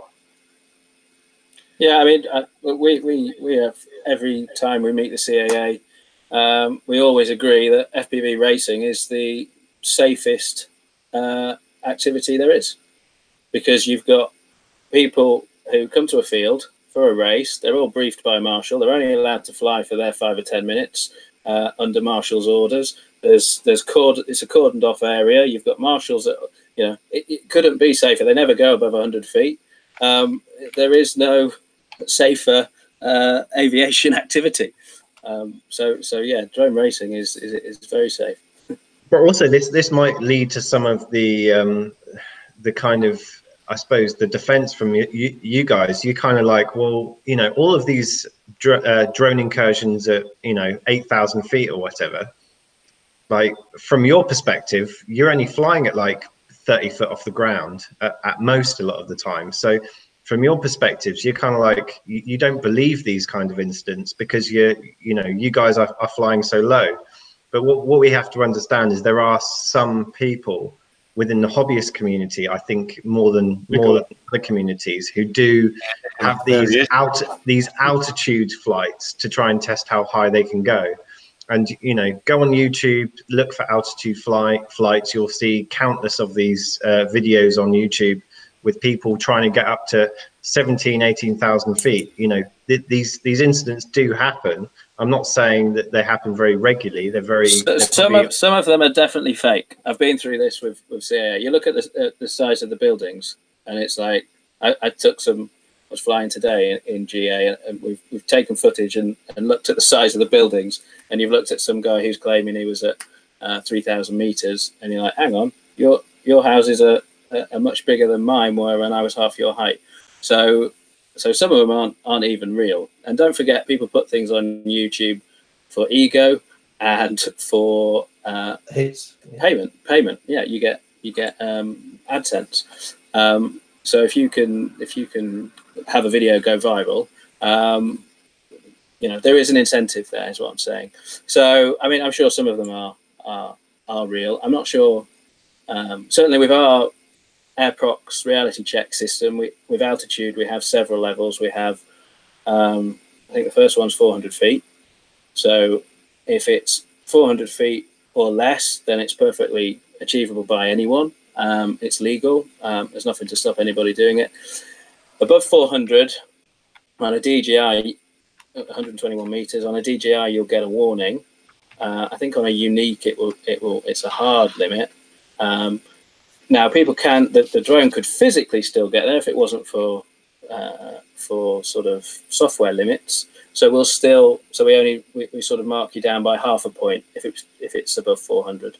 Then we get to, I think it's 1640 feet, 500 meters, where now you're at the DJI hard limit. The drone can still physically go higher, you know, technically speaking, but that's now a physical hard limit. So we'll now mark you down another point if you go above that. Now if you're, I can't remember what the next limit is, it might be 3,000 feet. And at each stage, it's also, you're now illegal. If you're a PIFCO, you're risking your livelihood, you're risking your license, you're going against your training. So at each level, it's sort of less likely. And that's sort of how that system works. It's less likely, it's less likely, it's less likely. Right, we're up to 9,000. Now it's impossible, you know, virtually impossible. Perhaps, you know, some university students could spend some time, and if that's all this machine had to do was get to 9,000 feet and back down, then maybe they could do it. But what's the chances of that being airborne in the exact piece of the sky that an airline is coming past at that exact moment, and a stewardess happens to look out the window? You know, so. Well, I looked at a subset of the Airprox reports, and there was crunched. The numbers have been crunched on that. And if you look at the number of cubic meters of navigable atmosphere in the Earth, and the number of flights taken every year by airliners, and the number of flights by drones, and you try and correlate them, so there's what are the odds of a manned aircraft being in the same space as a drone at exactly the same time? It is 1 in every 400 years. I think, yeah, I would say anything above 6,000 feet, I would immediately say is dubious. Below 6,000 feet, I would say is possible. Below 1,000 feet, I would say is credible. And yeah, I think you've got the right idea. There is clearly a curve there, you know, in terms of probability. As you get higher and higher, the chances get less and less and less. So I think the point I was trying to make was more that actually the FPVUK group and the RPAS group both are incentivized to stay at low altitudes. You know, FPVUK, you don't have any benefit with going high because you're going through hoops on the ground. RPAS members are commercial operators, and if we lose our license, we lose our livelihoods. So from our perspective, we've got serious incentives to stay low. But there is also another community we have to admit that don't have those incentives in place. Yeah, just to pick you up on FPVUK to explain a bit more. I mean, we're not all racers, to be honest. You know, I would say I don't know because we haven't surveyed our members. I keep meaning to, but it must be 80% of our members fly DJI. I mean, I know BMFA surveyed their members, and there were. Each member has about 13 or 14 aircraft. I think with our members, you have different things, lots of different aircraft, but I wouldn't say that I represent only racers. I represent people who fly all sorts of things, from toy planes to turbines to M210s to everything. So yeah, a lot of people are actually with you just because of the insurance, and it comes in cheaper than the BMFA, because I always had my gear with your insurance, and funnily enough, I kept it on when I had my PIFCO as well, because I didn't realise the PIFCO would cover the hobby side. But yeah, so I think I can see that because I see, you know, if you go on like the Mavic groups or that, if anyone's asking about the public liability insurance, generally it'll be FPVUK that they would go for. So, yeah, and I find that when I'm in these CAA meetings and DFT meetings, which are increasingly regular these days, I am the person representing the guy who's bought a Phantom. I would say from Maplin, but from Curry's. You know, there's nobody else doing it, quite honestly, because BMFA is a bit more model focused, LMA are large model focused. SAA is sort of BMFA for Scotland. RPAS are commercial, and there's nobody. Everyone likes to kick the guy who's just he's just bought a drone and he's gone straight out and flown it. But I kind of stand up for them, really, because quite often there's, you know, they're blamed for everything.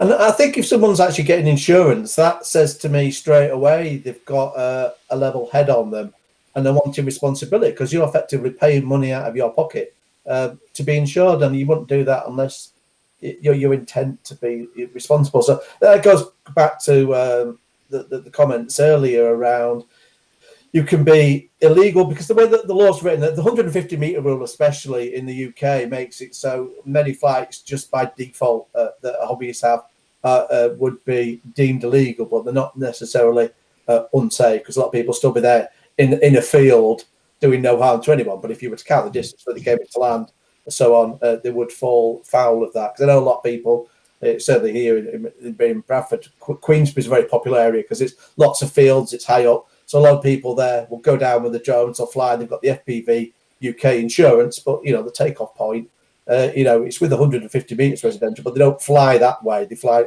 opposite direction over the fields.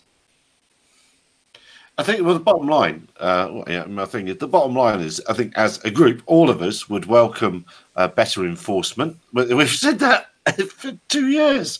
Enforcement is really important. It would be nice if £4.1 million in the UK at least went towards a little bit of that, and it would make life a little bit easier. And we all seek more valuable and accurate data on which to base these big decisions, and not trying to sneak it through. And I think we're certainly saying that that politicians have jumped in. The UK was definitely like Australia. Australia, without a doubt, had the best regulations in the world.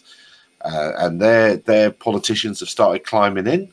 It's causing no end of trouble. The CAA, I've said it before, Farnborough 2010, they let us fly drones at Farnborough in 2010 at the Air Day. 75,000 people, bring it on in. The guy from the CAA arrived in a Spitfire. It was all very cool.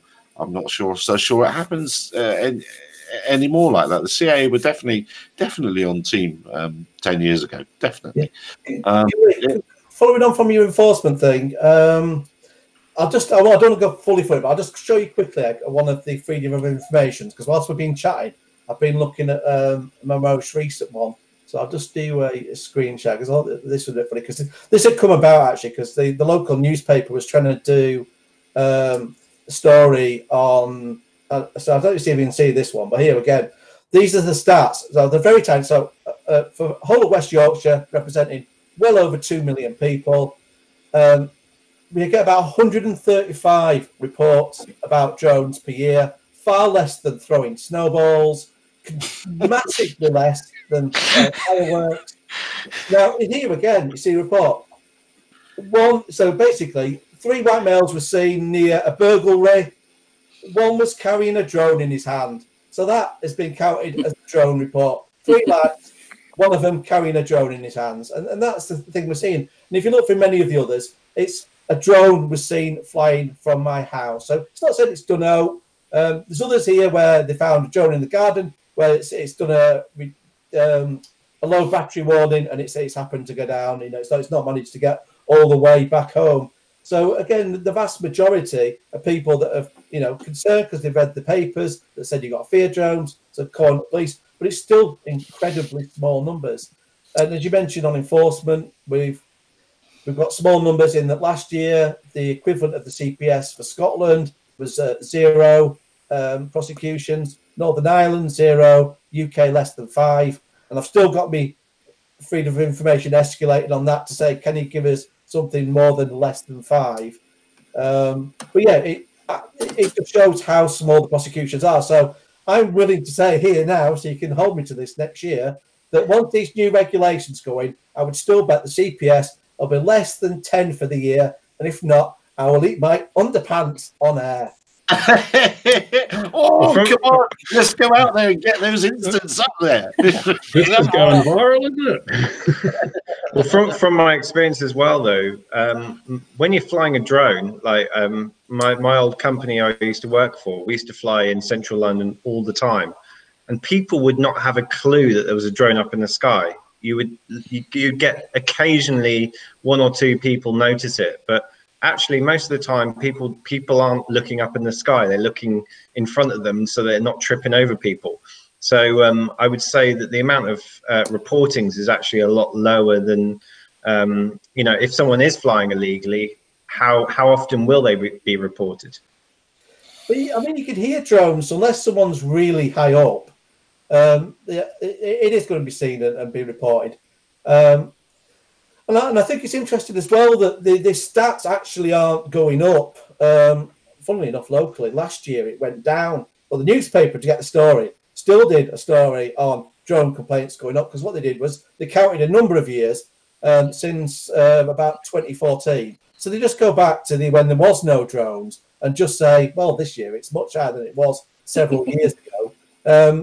We've got a rise in incidents. But yeah, it's definitely worth people doing You know, actually, for you do the freedom of information, it's dead simple. Only takes seconds. There's a website called. I'm gonna just check the URL. It'd be nice if a few drone YouTubers would actually make mention of this site, but it's called whatdotheyknow.com. And you go on and you select which body you want to send a freedom of information request to, and it even pre-completes a template for you. So then you just put in what information you would like and hit send, and it's as simple as that. And it even does follow-up emails if you're not getting a response in time. So it's absolutely fantastic site. So if everyone went and checked the police force, I mean, with this going on, actually, the newspaper had said, oh, it's going up again. And I said, actually, no, it's not. I get the freedom of information too. And it ended up in a bit of a Twitter spat. And then it was funny, actually, West Yorkshire Police then got involved in the story. And they actually said, we don't have a drone problem in West Yorkshire. So, you know, because they know that those numbers are tiny. So it isn't an issue. And it's not climbing either. And I wondered, actually, on this, Simon, if you'd have a view, because I get the impression, just from talking to retailers, you know, some of them are even moving out of DJI gear. You know, I've selling a lot less of it and selling 250 instead. It doesn't feel like sales are actually going, because one of the arguments is, oh, every year there's loads more sales of drones. And I don't get the feeling it is. I don't hear of many more people, you know, certainly, because obviously I'm in the photography area, that's one of the keen areas, but a lot of photographers don't want to go into it because they see it as hassle. And a lot of the sales of drones tend to be people that have already got a drone replacing existing gear. So I'm not entirely convinced the user base is growing. Yeah, it's hard to know. I mean, I used to retail drones. Sales certainly declined for us, but I'm sure that's because they became mainstream. So when we started selling them, it was a very niche product. You had to buy a charger and a LiPo and all that stuff, whereas eventually they became a consumer electronics item that anyone can sell. So then you had Maplin and Currys and all that. So, of course, no visibility. I mean, DJI seem to always say that they're growing. FPVUK membership has grown, if that's any indication. But then BMFA membership has shrunk, about 1,000 members recently. So, yeah, we don't really know. DJI won't release sales figures, of course. So. Well, I think from a commercial perspective, I've literally got data today. Commercial drone sales are increasing, so and rapidly. So I think what you're starting to see is the large players starting to get into the market. I think before they were dabbling, but now they're sort of starting to see the real benefits of what drones can bring, and they're realizing that, you know, maybe outsourcing that kind of capability isn't the most productive, and actually bringing it in-house is the better way to do it, because it allows them to sort of control the process afterwards. That, you know, actually capturing the data is one part of it, but where the real value is added is in the processing afterwards. And it's very difficult to control that process unless you've got the capture in-house. So I think that's really where the big growth area is at the moment within the drone industry, is within big organizations bringing drones in-house. And I think what we will see is we'll see a bit of a consolidation within the commercial sector. You know, you only have to go on the PFCO Facebook group to realize that there are people sort of saying, you know, I'm not gonna renew my PFCO, which is, you know, it's sad to see. But that's business. That's what's, you know, business. What's the latest figure of renewals? Because I know it was it less than 50%? So I think the last 2 quarters it's shrunk slightly. But what I would say is that the number of operators that are out there doesn't correlate to the amount of use of drones. So what you're almost sort of seeing an almost identical process to this registration, where instead of it being all about the number of pilots, it's actually about the number of operators. So there might be a reduced number of operators, but there's actually an increased amount of pilots. You've got to take into account the NQEs are tossing out at least probably 10 a week across the UK at the moment. So it's not probably going to be much more than that. So you've got a constant flurry of 10 coming in, roughly. Could be more, could be less. But reality is, I think there are far less people in the industry making it as a business now than there has been in the last 2 or 3 years. But the figures are so skewed because of the pricing of the course has dropped dramatically now. You're talking a few £100. So every Tom, Dick and Harry who's got a Mavic or a Spark, you know, all you've got to look at the groups and see how many guys are standing there on Facebook with a picture of a Spark or a Mavic saying, I've just done my drone course. You're not seeing many guys standing there with an M200 or a massive Hex or anything like that. Interesting you guys were saying on the industry. I think it's shifted towards enterprise. The entire industry has shifted entirely towards enterprise. Even pro users, in the sense of commercial filming, is fallen dramatically. You've got a few smaller, bigger players into that now. The guys who are more well established doing the big work, but everything now is enterprise, and that's where the market seems to be driven. Governments, councils, police, fire, they're really getting on board with this now. And I think it's taken a few years for their budgets to catch up to it as well. I think probably 2019 is the first year where they've all been able to get money in the pot for spending money on this kit as well. But commercial operators, it's a complex. I don't think there are as many as there was. My renewal went in 2 days ago. My own one has just gone in, so I'm waiting to get told off for that at any moment. It's bound to get sent back to me with something I've got wrong. But I think I've seen 4 people in the last week on the Facebook group say they're not renewing. So yes, it's the current trendy thing to say. One of the news stories, which we haven't got to any news stories, but one of the ones I was going to point out was this. Was it in Switzerland? The SKELDAR guys that have been trained. That's a big helicopter. And we're starting to see more stories like that, where a group of people are trained on this big platform, and I think that shows some maturity. That's grown-up money involved there to get that platform. So you know, they're doing grown-up work with it. So they must, the companies that are buying into this must be seeing some return on investment with that. And you're going to need less operators for that, for sure. But it's good for the market. It's maturing. It's growing up. You know, I think it's you know, for someone to say, you know, it's all the reason why I'm failing is because of regulations, I think is a false point. You know, if you've got a good business plan, £16.50 is not going to affect your business plan at the end of the day. What's going to affect your business plan is actually selling a product that people want. And I think, you know, the fact that Ian's renewing, clearly he's got a business there that people want his services. You know, it might be a little bit of a hindrance, but it's not gonna stop you from trading. What you're going to see is those PFCOs who aren't being competitive in the market. They might be great pilots. They might be able to fly their drone perfectly. You know, they might be fantastic in what they do, but they've not got a business model that's working for them. They will just get sucked into those larger companies as operators. So I think that's what you're going to start seeing, is you're going to see consolidation in the number of operators, but the amount of pilots is going to continue growing. I think very few of us are full-time. I'm not full-time. You know, this doesn't pay anywhere remotely near what it needs to. I'm not full-time in any shape or form. I have a day job that pays my mortgage. But I also think many commercial operators I talk to are not full-time. It's surprising how many are using this as a top-up income, a second income. They're semi-retired. They're doing something else. So I think I reckon we could probably count less than, I'd be confident to say probably less than 10% of full-time.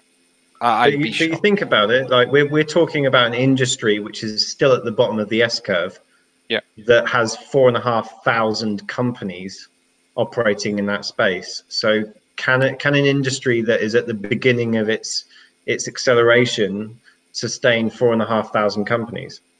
I think you've got to take out photographers. It's hard because it's skewed by existing photographers who've done it, because there's a fair portion of operators who are photographers and they've done it for weddings. They've done it to bring in a bit more business. I think there is a portion who are genuine, you know, drone companies. They started as a drone company and that's what they're doing. And I think they're getting less and less. But the race to the bottom doesn't help. And when you see the work pricing coming in, and every time someone phones you and says, can I have a picture of my land? And you give them a price and they laugh at you, that the guy down the road will do it for 20 quid. and a packet of crisps, and that's what's driving the rest of the guys out, unfortunately. But that's about quality of data, though, isn't it? And your man that wants a picture of his land because he thinks it's a good idea or whatever, he's got an idea that it's going to help him in some way, isn't really someone that's after quality data, and that's what your PIFCO doesn't need to be. It doesn't need to be going after him. He needs to be going after the business that has got a solid use case for some data. And it's those businesses that have discovered that, oh, yeah, no, we can actually use that, have discovered, oh, maybe we do it enough that we'll bring it in-house, as James has said, and they're bringing it in and they're controlling the data they're getting. And there must be... I personally think it's a really exciting time for the commercial industry. I can see, over the next 3 to 5 years, I can see massive growth, like absolutely humongous growth within this industry, because you're starting to see these big companies, these big $10 billion turnover companies start adopting the technology. And I've been speaking to a few. I won't name any names, but some of the companies out there, the big construction, consultant, engineering companies, they're bringing things in house at the moment. And so for the NQEs who get it right and provide the solution, not just a bit of training or a bit of this or a bit of that, but they provide the full solution for them, and they provide that in a professional manner, and they basically tick all the boxes. Those will be the ones that are successful. The ones that don't do that, they will filter out. Unfortunately, that's capitalism at the end of the day. But what we'll see is we'll start to see consolidation.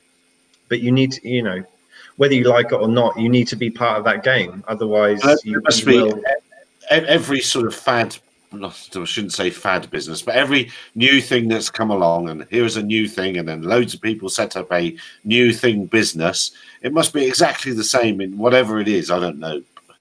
I can't think of an example of what people might be selling or doing or whatever, but every time a new thing business sets up, it must look like this, with adopters that come in and crash out, and then eventually the ones that work out really how to do it bubble to the top. And this must just be business, surely. Yeah, I saw it with the .com. There'll be a large number, I think, of operators who will stay there and who will be successful. I'm not saying it's all going to get swamped up by these big companies, but I think you will see those who are good at what they're doing stay there, because the big companies, from what I've seen in my consultancy work, is the big companies don't want to insource everything. They want to have a bit of a hybrid model where they insource probably 70 to 80% of that capability and keep about 30% of it out of house, because they want that technical expertise, that the difficult stuff that they can't do because they're slow at moving, they want to keep that out of house. And they also don't want to go and take on the full risk themselves. They want to go and they want to do the easy stuff themselves, but they want to outsource that sort of hard, the difficult stuff. And also when you go and get fluctuations in the market where, sometimes you go and get peak demand and then low demand. During the peak demand, then they will outsource that stuff to operators. During the low demand, then they'll cut that off. So there will still be a place for commercial operators, I think. I think there'll be a good demand for it, but only for those that are catering the market for those big companies and know what they're truly doing. Suitably skilled, yes. Look, we've been here ages and we haven't said hello to Nicola yet. Nicola, hi. There's something you did, didn't you? I know. Tell me something you've done, Nicola, before we go. Tell me something interesting. Okay, so in line with the conversation that I've heard up to this point, I'm one of the guys that go. I was going to say, do you see anybody up there apart from Nicola? Yeah. So naturally, I've been the quietest. Did you find that plane? Have you been up on the mountain? Have you found? I was, yeah. Oh, and yeah. You didn't expect that, did you? No, I didn't. Oh, drum roll. Yeah. Well, come on then. Come on. I went quickly over the footage. Didn't really see anything, but then again, I did go a bit higher up over the terrain than what I usually would go for. But it was terrible up there. It was so windy. and very turbulent. So it wasn't really the best atmospheric. Oops. Yeah. But good news is, as far as the mountain is concerned, I wasn't over 200 meters above the ground. But you were 40 kilometers away or something like that. No, but starts with F. 14. Oh, 14. Oh, see, I knew it was in there somewhere. Well, that's all right then. Well, then, as fate will have it, that aircraft radar on top of the mountain managed to lock up my OSD. So that went haywire, and I had no more idea of battery voltage or altitude. Lucky enough, I fly up there often enough to know the scenery, so I know where I'm going. So there were some clouds around. So yeah, at some point, I think I might have been over 3 kilometers high, but you know, there's no way to verify that now because the OSD was not working, and the space for logs on the APM controller is small enough that by the time it took me to land, that part of the log would have been overwritten. So, do you ever have a flight that doesn't have something fail? Because the conclusion I've come to is every time you fly, something stops working. See, I was going to say something similar, but I was going to say, do you ever have a flight which is legal? Well, it is legal. As far as things are concerned around here, this is not illegal. So yeah, I'm not in the UK, I'm not in the US, so you know. You're providing valuable data, use case data, or valuable airframe data on the thing. Now, yeah. I forgot. Well, at least I can fly up there, and then I can go out and say, well, I did that, and this happened, and that happened, and that plane performed that way. I mean, everybody else that I know of that flies like this, they usually keep their videos unlisted, and everything's on the hash. I say, I may or may not have heard of some people flying at 12,000 feet. Wow. May not have done that. I may know that the terrain goes up to 11,000 feet, but but I've heard airplanes can do that. I've heard it's possible to do, but not out to sea, not miles and miles out to sea. I went roughly over the footage, and there were some white things, but it's so high up there that I don't know. I'll have to do another flight from a different location so I can have a clear view of the crash site, so I can actually fly closer to the ground, and that might yield some results, might not. We'll see. Thing is about these OSDs, the problem is that they've got wires, unlike the ones that are integrated on the new racing boards that we also now use for RG plane that have the OSD built in and properly made. My XUAV clouds and actually the Dart XL have big scope and APM controllers with micro OSD separate, and that includes wires. The radar that's on top of the mountain, it's hugely powerful. It's crazy, and sometimes when the beam hits just right at the right power, it saturates the wires enough for the OSD to go crazy and lock up. So not that big of a deal, really, because like I said, it's now like a walk in the park going up there and back. So I know that, yeah, unless we're talking like full cloud coverage of the ground, which I think would be considered a miss, perhaps. I think I'm pretty certain where I should go to return, and you know, easiest thing would be just to hit return to home, and that would take care of things on its own. So you're not at the point where you drive up to the radar station and walk down to wherever you think the wreckage is. Yeah, that'd be good, wouldn't it? I don't know. Yeah. I find this kind of like this interesting, because I think this touches on the point that we were talking about earlier, is like clearly you're sort of testing aircraft, but like, is that operation that you're doing within? Would you call it within legal limits? Well, it's not illegal.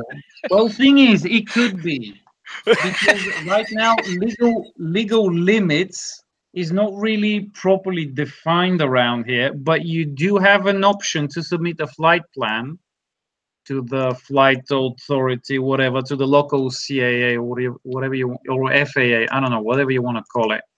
Can I ask, whereabouts is it? Whereabouts are you? Bulgaria. Okay. Do you don't have like many drone rules out in Bulgaria? Well, I can probably, if I can find it, I can send a link.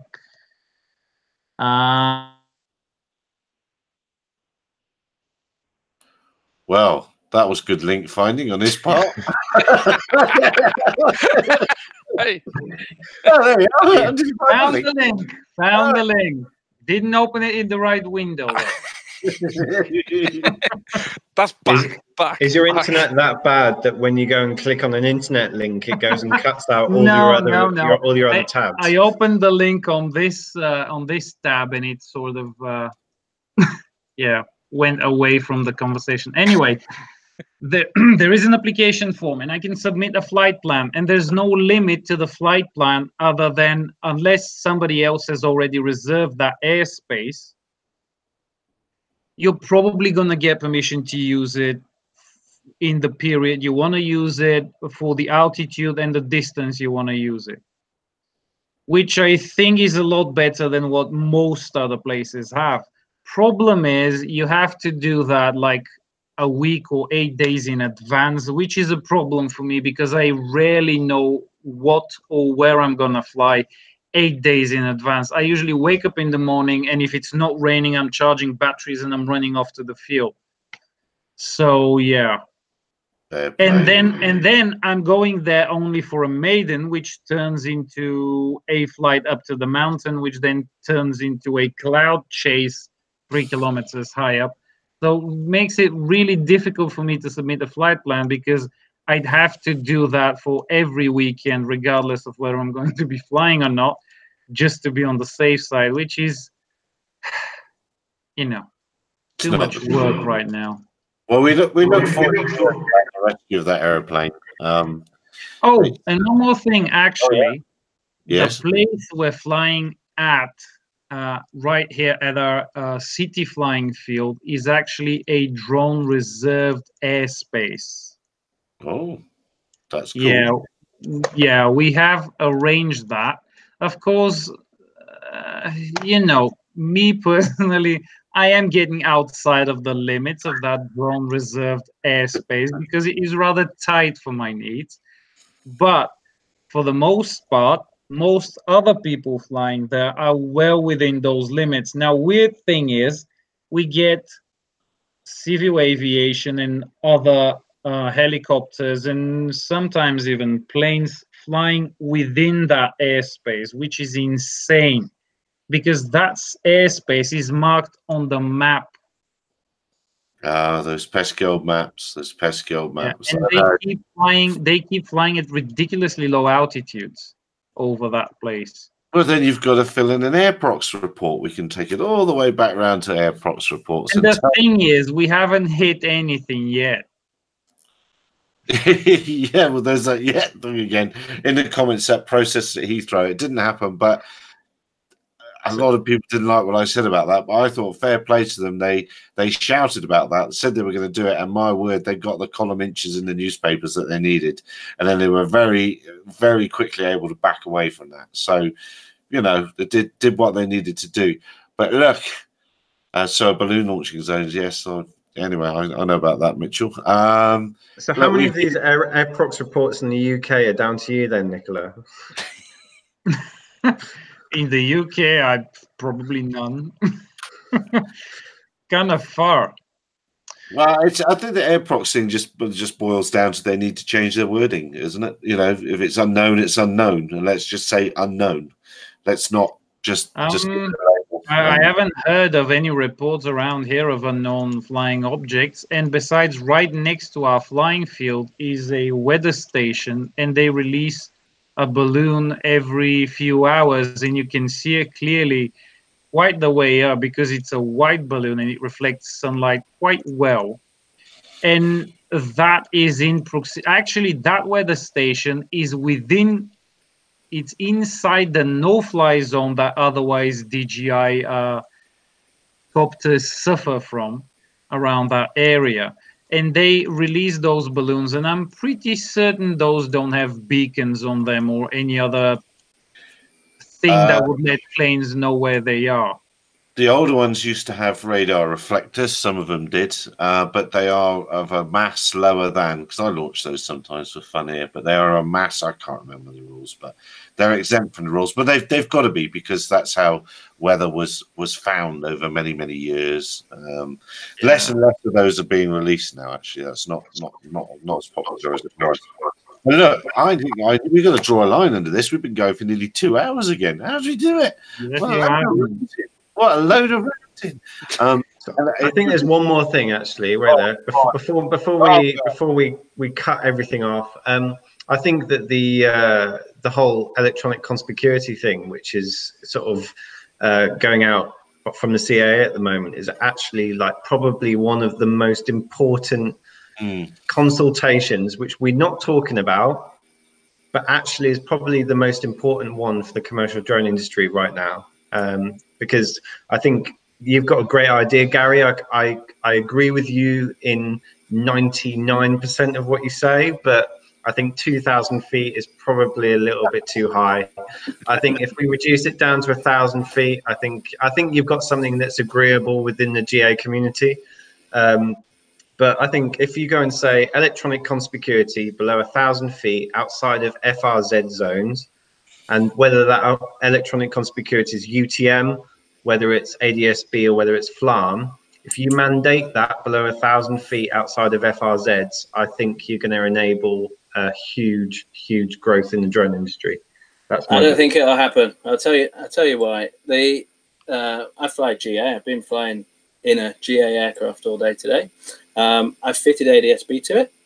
You'll be pleased to hear. It cost me about 30 quid to enable ADS-B out, just because I was lucky that the transponder was compatible. So I fitted an uncertified GPS to it. And then for ADS-B in, I've got Pilot Aware, which is about £200. The problem is, simple aircraft, that is the exception. A transponder, as you probably know, costs about £2,500. That's just a transponder. To have, well, I read a statistic recently that some biz jets are going to be written off because it's going to cost like £250,000 to add ADS-B to that, because it's got to be certified. So that's one end of the scale. You've got biz jets that it's just not worth doing it to. And then on the smaller and lighter aircraft, you look at something like a Piper Cub, or something very simple, Sky Ranger or something like that. It's just not worth spending £2,000 or £3,000 on it. The aircraft's only worth £5,000. So you're going to get a lot of pushback on that from the Light Aircraft Association. But coming back on that, Simon, if you're not flying below 1,000 feet and you're not flying below 1,000 feet outside of FRZs, then you don't need an ADS-B out. As long as within aerodromes, you don't need conspicuity within these aerodromes, or within, when you're taking off, you can get away without it. Then once you're up at 1,000 feet, you can do whatever you want. It's only below 1,000 feet and outside of FRZs that you need it. Then surely that solves that problem, doesn't it? I suppose if you can. Yeah, maybe. I mean, yeah. Sorry, I was going to just say on that, but then again, what happens if there's an emergency? What happens if you need to go below 1,000 and you haven't got one? That's fine. Mayday, whatever. I'm going for that field over there. That's all fine and good. Simples. There's so electronic conspicuity will change change the game dramatically, and it's and it can come in various ways. And let's not forget the ADSB. And you said you fitted a non-approved GPS, because why the heck would you fit one of the approved ones that's so ancient? It's yeah. Why would you do it now? And we only have to look at what happened in America. Was it last week or the week before, where I've forgotten the name of the manufacturer? They did a software update and they bought the WAS system for their approved GPS, and suddenly 400 aircraft were in the Duang over there, fitted with those very expensive systems. But yeah, I think you raise a good point though, Simon.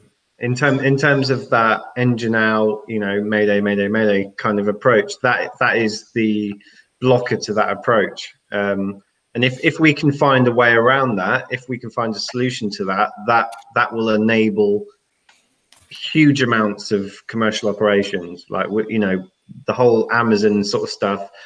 I still don't think that Amazon is I'm still yet to be sold on the actual business case for that.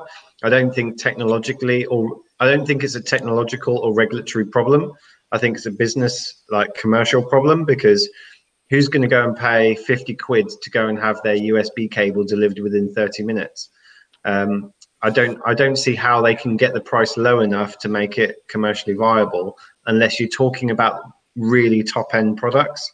So yeah, there might be an industry there, but it's an industry that's a lot smaller than what is being marketed. Yeah, and in this country, cloud base is usually quite low. So stooking around at 1,500 feet, it's not uncommon. But we're helping your safety, Simon. We're helping your safety. We're making you higher. So should you have an issue, you've got longer to sort it out. And if the weather cloud. But if the weather is that bad, perhaps you shouldn't be flying anyway, Simon. Yeah. We're keeping you on the ground, nice and safe. No, I'm a pilot as well, so I completely hear you. One thing I just thought of right now with you talking about the rentability of all this. Thing is, people are talking about drones like the salvation for delivery, etc. within cities. Okay, I can believe that for like difficult to reach places, to go over mountains quickly, stuff like that. But within cities, and with the development of autonomous cars, etc., and them being electric and having such a low risk compared to a falling 30-kilogram drone on top of people, an electric car costs next to nothing to run, and it's a lot safer than a drone because you've got no spinning propellers. And make that autonomous, you don't have to deal with people. And a ton of goods in the back. Yeah. And it can haul around a lot more than a drone can. And if it's small enough, for instance, you can have a whole fleet of smaller cars that can go around different zones of the city or something like that. And for the most part, in a few years, we're going to start seeing more and more autonomous vehicles on the street. And just imagine Uber without the drivers. That's what the future. No, that's what the future of city mobility is going to be. You're not going to own the car. You're not going to drive the car. Nobody's going to drive the car. The car's going to drive itself. It's going to be electric. So fuel costs are going to be literally zero. And at some point, you're not even going to pay for this because they're going to try and get you in there so you can watch ads. It's already happening. That's already happening.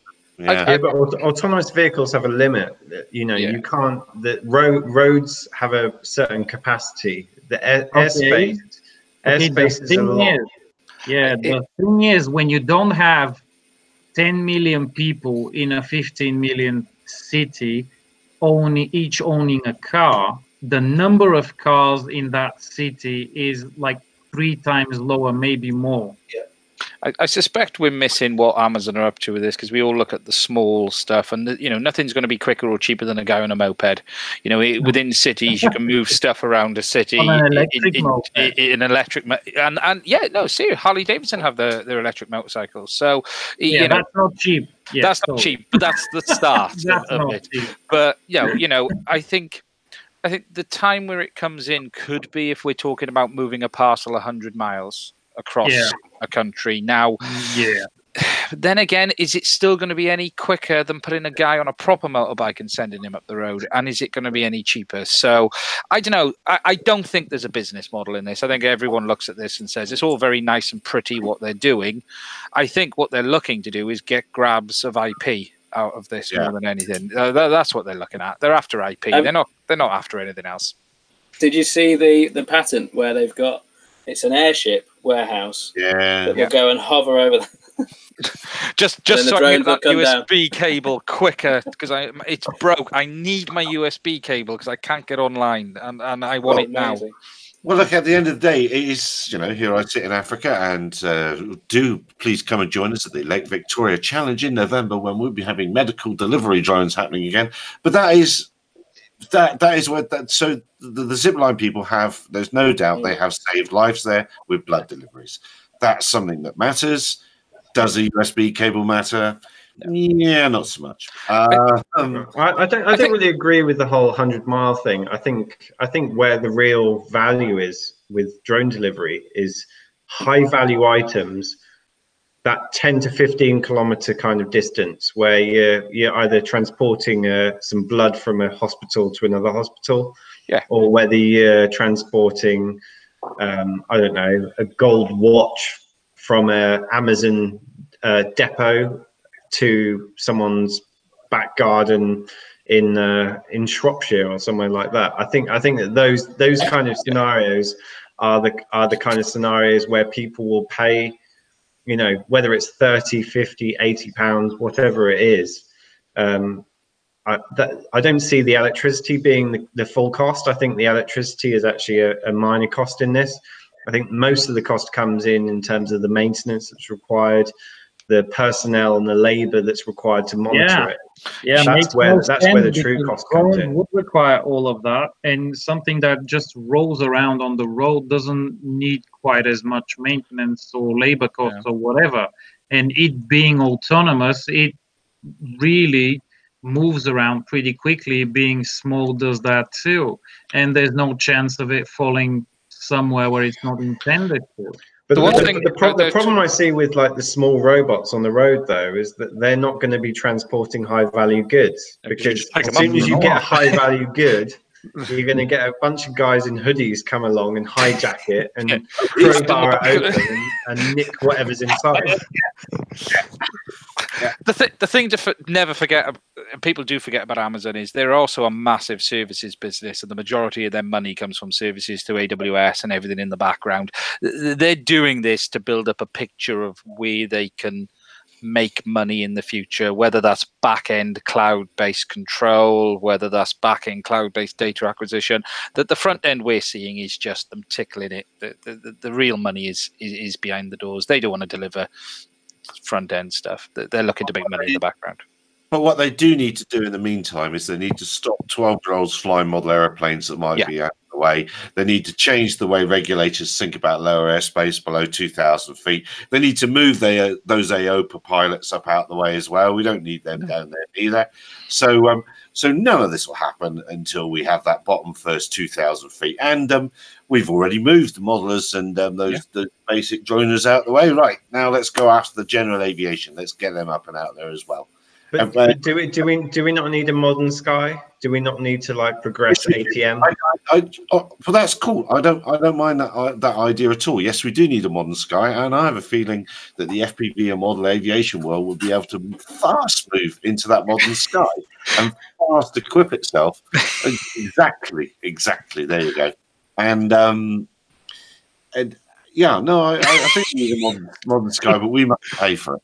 It's not why should we pay for it? He's got to pay for it in his Simon's got to pay for it in his light aeroplane. Him in his crowd. I was just going to say about UTM. Why? I mean, we talk about the registration scheme. Going back to the very beginning of this conversation, why does this registration scheme have to tie into a UTM? What safety benefit does me being on a UTM, flying in that park just there, that weighs 200 grams? well, 200 grams is a bad example. 251 grams. What does that add?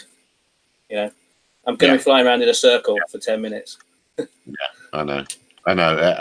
It has gone nuts, and I do feel very sorry for the youngsters to come that aren't going to be able to chuck model gliders off things easily and just crash, re-kit balsa aeroplanes continuously. As I did, I feel very sorry for them, and it's unintended consequences of other use. And always gone. What has he got? Has he put up what's he put up now? A spreadsheet.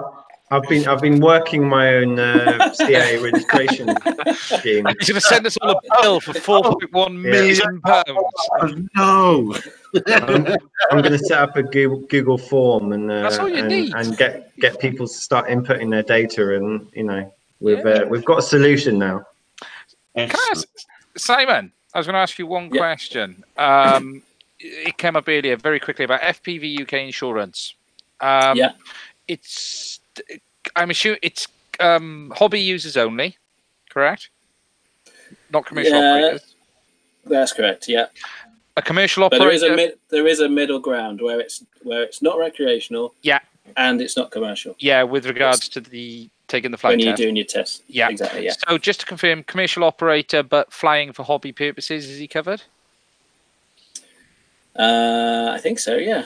Yeah. If you're flying, if you've got an additional ticket that gives you more permission, that's fine. Yeah. Because a commercial operator isn't always flying commercially. At the end of the day, I fly probably 80% of my time for my own personal benefit. But what about if you're a commercial operator and you're doing training? If you're a commercial operator doing training, I believe training's covered. I think it says it on the bottom of the certificate that that you're covered, including when training. I can confirm, but yeah, I don't know if you're doing commercial. No, it depends whether you're getting paid. Depends whether you're getting paid. Or if you're a school. Have you actually thought about doing commercial insurance? Because given all the fact that you've been in the industry donkey's years and you fought a lot of time around that legislation, so on, albeit hobby focused, but you're definitely connected and passionate for the drone industry. So have you actually thought about doing commercial insurance? I have looked into it. We used to do some stuff with Fly Icarus when they were setting up, when I was running Drone Doctor, and they sort of specialised in that. I've looked at adding it to our policy, which isn't possible. So I think you can try and do too much, can't you? I think I need to try and stick and specialise. There's plenty of people doing the only reason in the commercial space. The only reason I asked was because I'm testing some software. Skywatch AI are coming to the UK very shortly, commercial. But it's always this grey area of commercial operator ticket, but you're flying for your own hobby use. And no one ever seems to be willing to put a line on it. Yes, you're covered. No, you're not. In theory, we're covered, but I'm a member of the BFMA. I'm going to join FPVUK today. But I think there is this grey area, and it's never clear. No one ever seems clear on it. If you're with Moonrock for your commercial, I've been told you're definitely allowed to do your hobby side of it, and it's covered. Covered, yeah. Well, if you're getting paid for the job, then it's commercial. Yes. If you're not getting paid for the job, it's not commercial. So, but that's clearly the distinction. Is if you want to be insured under FPVUK, then as long as you're not getting paid for the job, then you're hobbyist. Yeah. Exactly right, yeah. Well, on that note... Sorry, that was just me randomly. No. Simon, I really thank you very much for coming on, and thank you really for everything that you have done for the industry over the years. It's not gone unnoticed. We are not worthy. Thank you very much. Thank you for having me. I think I'd also like to say, I think Simon, within the kind of upper fields of some of the larger organisations, has had a bit of a bad rap, but I think you've done yourself a lot of good coming on here today, in terms of showing that you are balanced in your views. Although you've taken the kind of like hard line in from Airprox reporting kind of point of view, I think you've shown that you are open to kind of understanding where the risks are, and I think there's a lot of people within the likes of NATS, CAA, and people like that who might have a bit of a resentment towards what you've done, but I think actually having some sort of balance is the way forward, but I think you need to do what you did to go and get the message out there. So I applaud you for what you did, but let's work on some constructive points to go and move things forward. I'm trying to write some abusive words on, but I can't find anything about what I think about upsetting people, not about James. Well, James, thanks again for being the kicking bag. Well done. And Ian. So, well done. I'm just trying to find somewhere where I can write the words "fuck 'em," but I can't find anything. So, demonetized in the last 30 seconds. Thanks for that. Sorry. Thank you very much, Ian. And Ian, thank you very much as ever. And dear viewer, thank you. We've gone well over 2 hours. That's nuts. Thanks very much. Be careful and safe whatever you're doing out there this week. If you're going flying, have fun. Don't forget 2100 GMT roughly. But if we're having fun beforehand, we'll start early next week. Cheers for now, everyone. Take care. Bye-bye. Bye-bye.